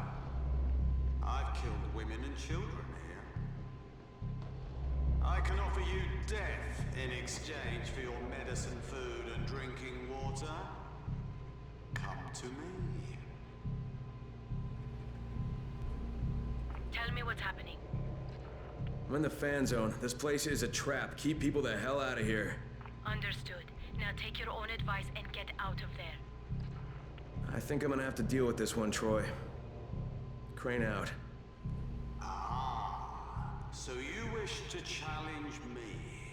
Excellent. Take the elevator, and it will bring you straight to me.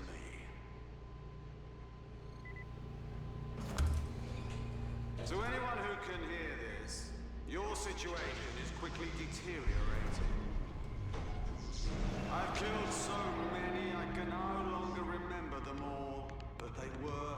To anyone who can hear this, I'm going to cut out your eardrums, so you won't hear anything. You will die in total silence. Not to worry. I will do screams for you, so they won't go to waste.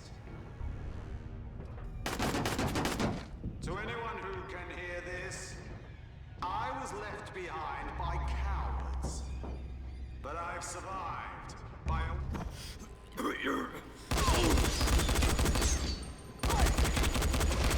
Ah, you.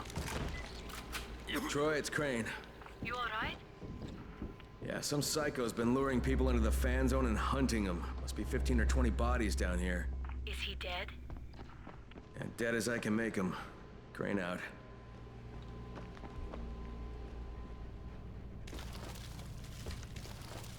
Nothing like some extra weapons to just sell. And turn into crap. Just because we're not using a whole lot of weapons at this point. It is kind of weird how we've devolved into just using a couple of basic weapons, and that's really it. Like, we've not really expanded our horizons at all.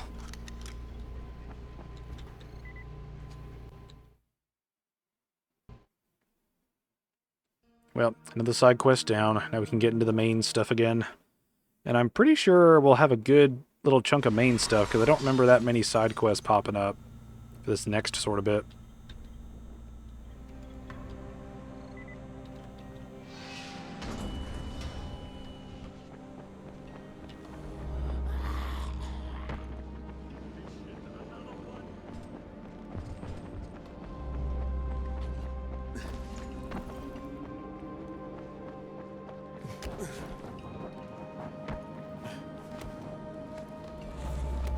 Climb! Climb!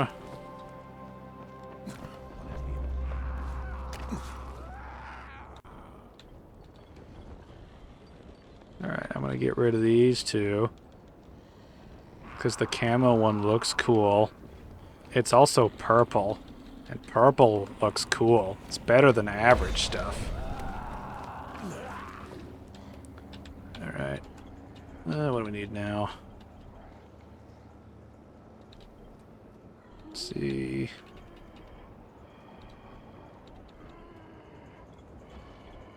I forget, when did we get the, like, stun execute move?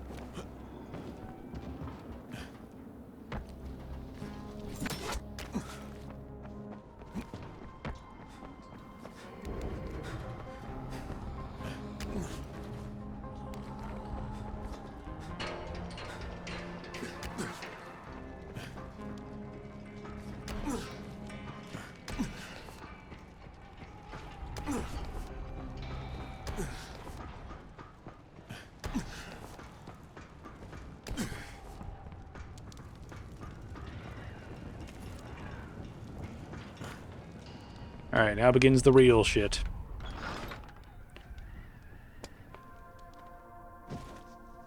No matter how many times I watch it, I still can't believe it. An internal global relief effort document surfaced today that, if verified, implicates the GRE in a far-reaching criminal conspiracy. Instead of trying to find a cure for the Haran virus, according to the file, the GRE had plans to weaponize it and sell it to the highest bidder. Worldwide backlash has... No, skip to the important bit. I was the last survivor left in the quarantine. I can't believe I made it out. I can't believe I'm still alive. We mourn all those who didn't survive, but as the president said in the speech here earlier today, life is for the living. Military troops have searched for survivors all over the quarantine, but now there's no one left besides the infected. According to Colonel Tanner, once his decontamination process is finished, the infection will be completely obliterated. The ministry did this. They're making their excuses to the rest of the world for destroying a city. Look, Crane, before you go charging out of here, we already had an idea of how to send a message. We were going to plant explosives in a building and set off fires in a pattern. Something the zombies could never do. Trouble is, we got the runner, Michael, over to the right building, but he can't get through to the top floors. Too many biters. As much as I hate to admit it, none of the rest of us are strong enough to do this job. Well, we've got to do something right fucking now, or you, me, Jade, and everybody else are gonna get blown to bits. I tell Michael I'm on my way, and while I'm doing that, can you get in touch with Jade? Try to get her to meet me. You have my word. Never understood a little dramatic, like, step forward. It's like, you could just say, yeah. Sounds good, bro. It's like, what do we need the dramatic pause for?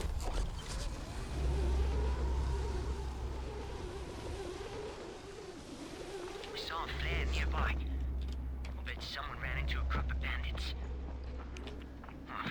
Someone's going to be dead soon.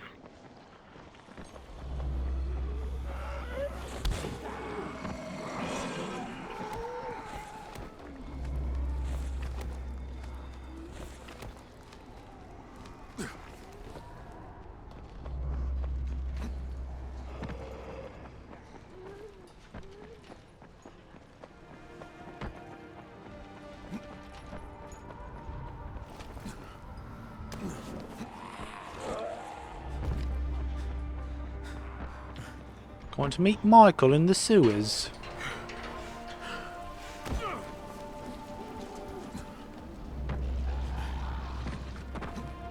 Infected sure don't like being in the sewers. I don't care about loot, so we're just ignoring this shit. Michael! Michael! Michael! Michael. I gotta find Michael. Whatever the Embers have in mind, if it's...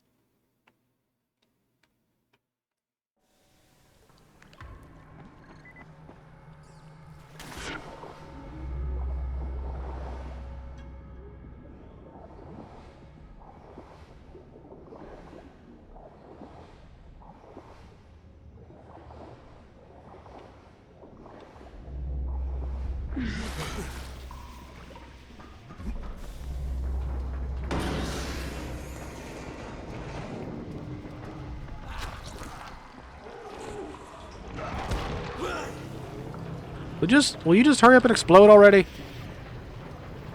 Bro, fuck off.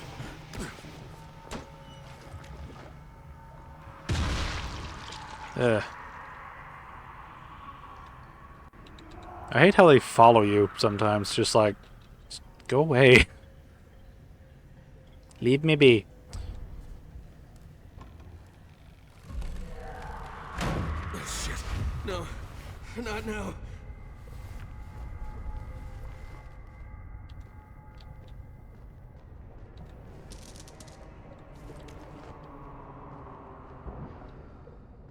Fuck! I thought you were a biter. Why you gotta sneak up on a guy like that? Jesus, you almost gave me a heart attack. I didn't mean to scare you, Michael. Okay, ooh, okay. Troy said you were on your way. God, I'm glad she didn't see me jump like that. She'd never take me seriously. Got a little crush, huh? How could I not? Have you met her? That's why I volunteered for this. Wait, so you're risking your life with a horde of flesh-eating zombies to impress a girl? Mate, before the outbreak, the most impressive thing I'd ever done was win a spelling bee, okay? Troy would have never even looked at me, so I'll take my opportunities where I can. All right, fair enough. Tell me what needs to happen here. Well, okay, I tried to finish the job, but I couldn't get past the 9th floor. All right, leave it to me. What needs to happen is, you take these explosives, turn on the gas ovens, and plant charges in a few specific apartments. Well, that'll make a pattern, huh? One nobody outside Haran could mistake as random. If they can explain this shit away, we are all gonna be really fucking impressed. Now, if you're ready, your first stop is on the 10th floor.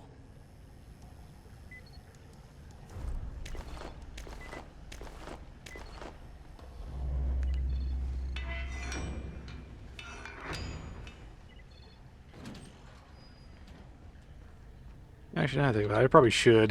This is one of those levels where having a shield would actually be useful, so I think we do need a shield for this one. Alright, let's use a Tesla shield. Shocking shit's gonna be helpful.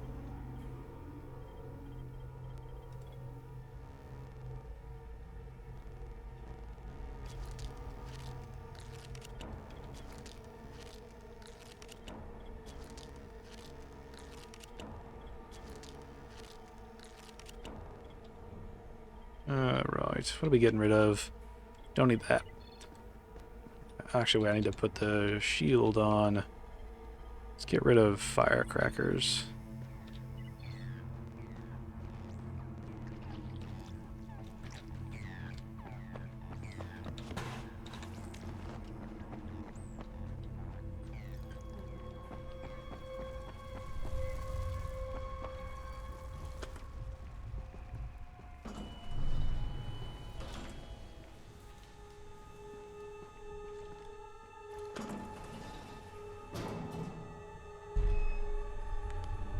I do like this little set piece here where you can see like the zombies through the elevator doors. There's a bunch of little things in the game that work really well. It's just some of the bigger elements are the things that make you scratch your head and be like, why? Why'd you do this? But it's like the little things. What the? The little things are good. It's just bigger things suck for whatever reason. Oh, shit. Damn it. What's wrong? Are you okay? Yeah, for now. I forget. I can't... Yeah, I can't use my grappling hook here.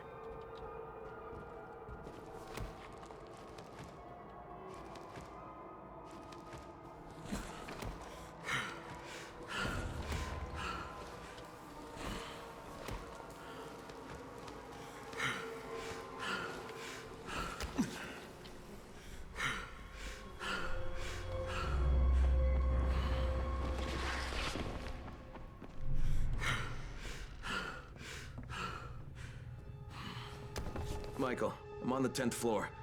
Great. Look for apartments 105, 106, 134, and 137.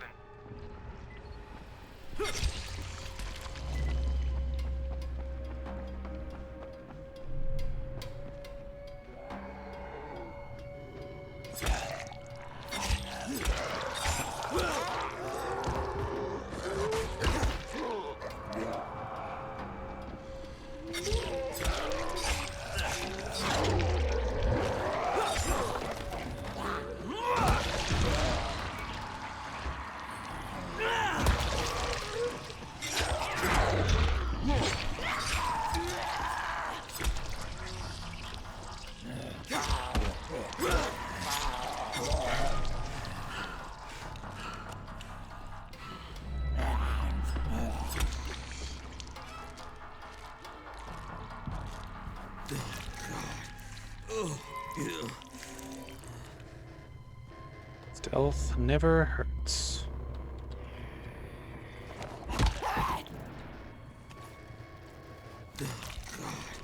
Well, I can't really see anything while in stealth, but I'll get over it.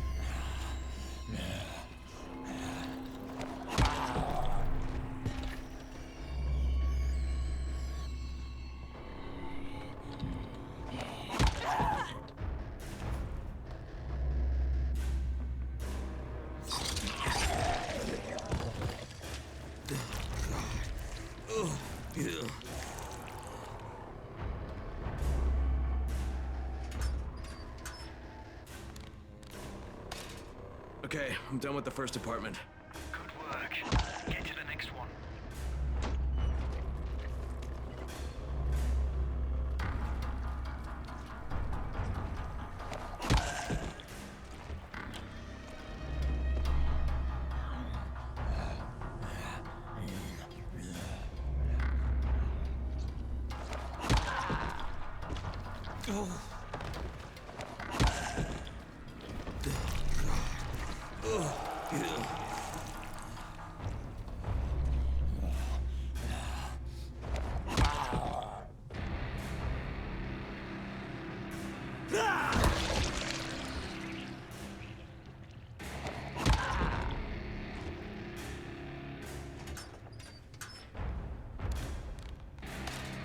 Alright, second apartment's done. Damn, you're better at this shit than I am. Next you need... Oh, shit. What's wrong? Michael! I've got some company here. I'll get back, you bastards. Michael, get out of there! Get to safety! No, I can hold him off. You've got to finish the job. I'm not going anywhere until this is done.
Hey everybody, keep going.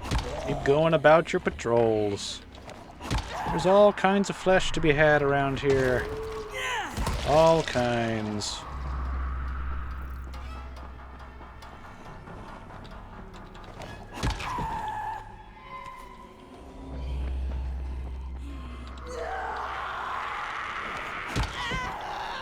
Why are there so many of you just existing right now?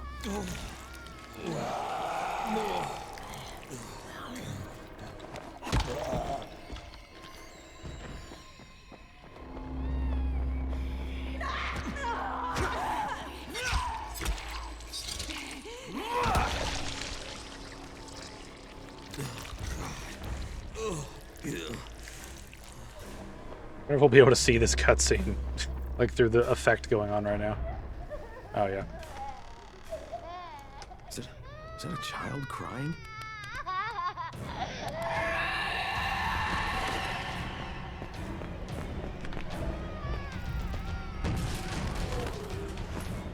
Fuck, what is this?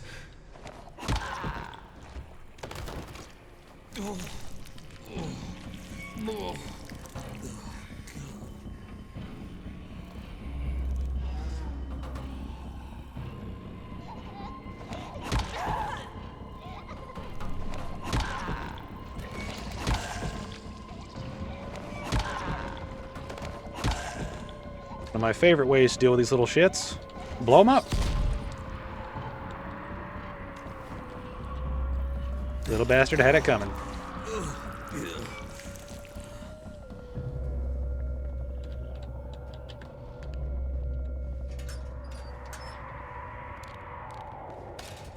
Okay, all done. Great, and if you could get back down here, I wouldn't turn down a helping hand at this point. Listen, hey, oh, you sneaky fucker, Jesus Christ! Michael?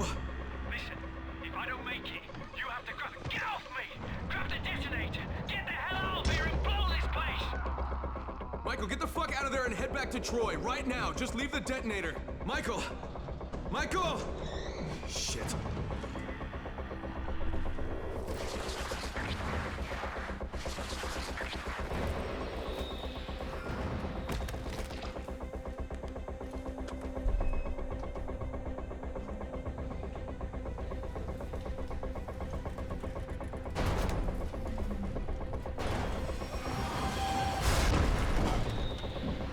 Shit.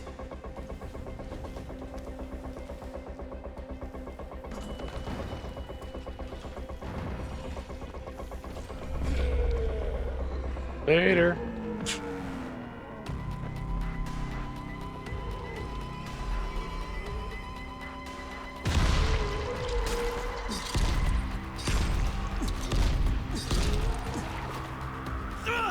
How are you not? Fuck off, you explodey bros. Okay, I hope you're all right, Michael.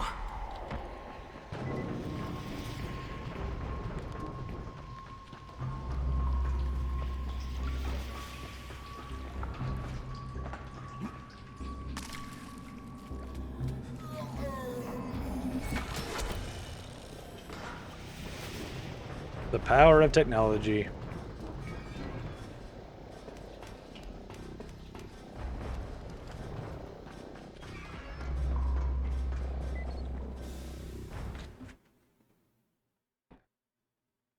I have the detonator now. Let's see what this is all about.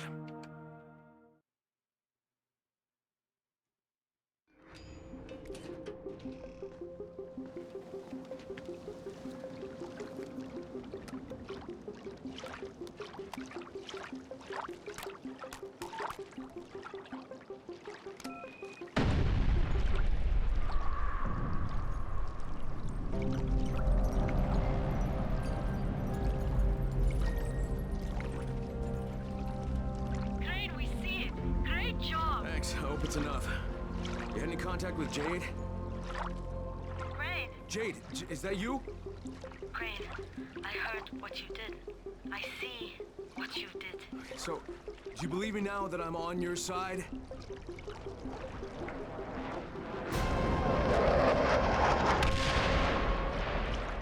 Sons of bitches!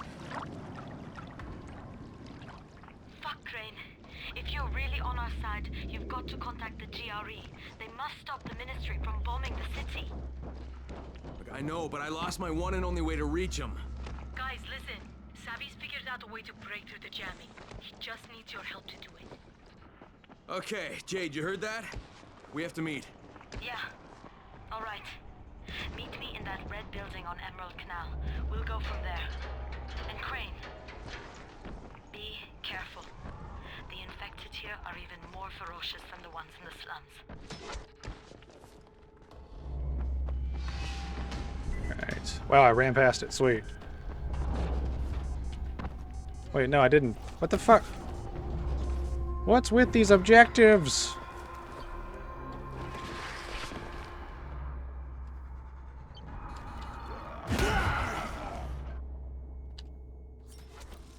Whoa, what the fuck? The fuck? Get in there! What are you doing, man?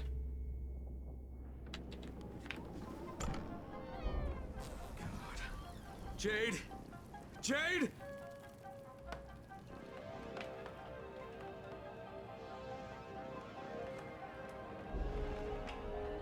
Troy, this is Crane. Rise has taken Jade. He has her in some museum somewhere. Do you know what he's talking about? Museum, yes. Rise is using it as his headquarters. Crane, you can't go there. That place was built as a fortress. You'd be walking into a massive trap. No, it's not subtle enough to be a trap. There's gotta be a way to sneak in, right? I mean, some way to surprise them? Let me think. Tariq, maybe? He's the museum's curator. He should know something about the dungeons hidden beneath the fortress. Great, I'll talk to him.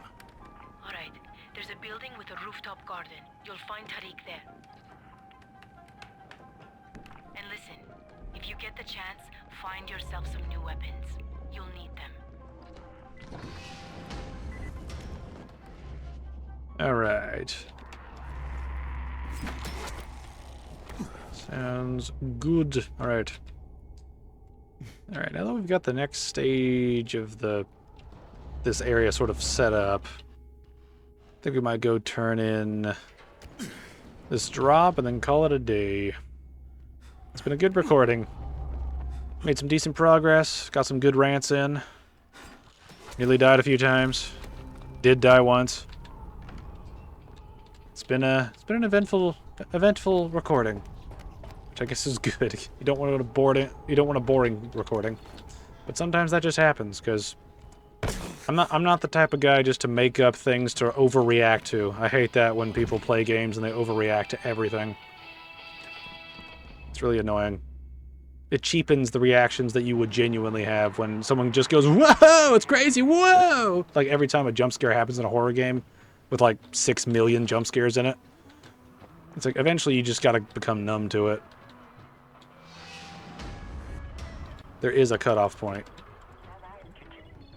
Alright. Let's see, let's take care of our inventory while we're here. Alright, so next one of those. More boosters, why not? Alright, I need to check something real quick while we're here. Okay, so all that's left is barter, boosters last longer, use hook, shield, and camouflage more effectively. Okay. What's left here? Grapple and brutal grapple, dropkick bomb, vault stun,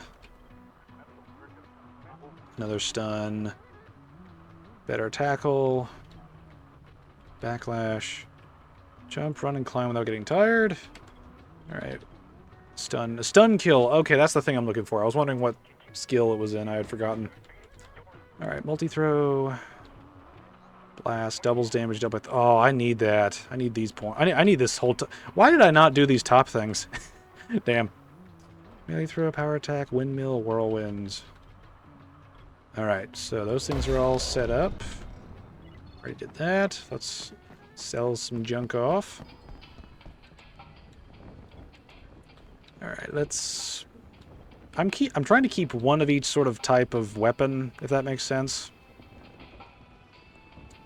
So we'll see how things go. I've not been using these flares. Anything you need, I got it right here. That's a blueprint we could use. Advanced police rifle. I'll take that. Why not?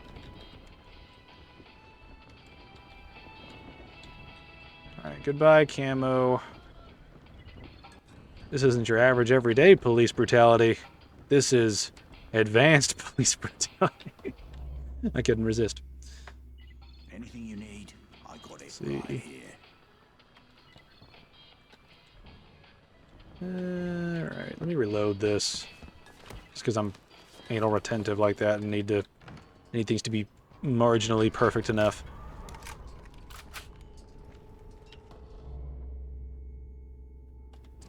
Alright. How much stuff do we have left? We got the smoke over there. Museum custodian. There's more quests over there, and there should be some quests over there. Alright, so we are in a good place at this point, so we'll keep trucking ahead. I'll keep uploading these as I can. I'm probably going to... I'm going to try to keep the Beast on stream, but at the same time, I don't know how quickly we'll get through the game if I can't... You know, like if I miss one weekend, that's basically like 14 days or so where I can't like upload any sort of recording of anything really. So I think we might continue in this fashion just for the rest of the runs through the Dying Light series, because as long as I get to play the games on recording, that's what I care about. I'd prefer to do the Beast on stream, but If I can't, that's just something I'm going to have to live with.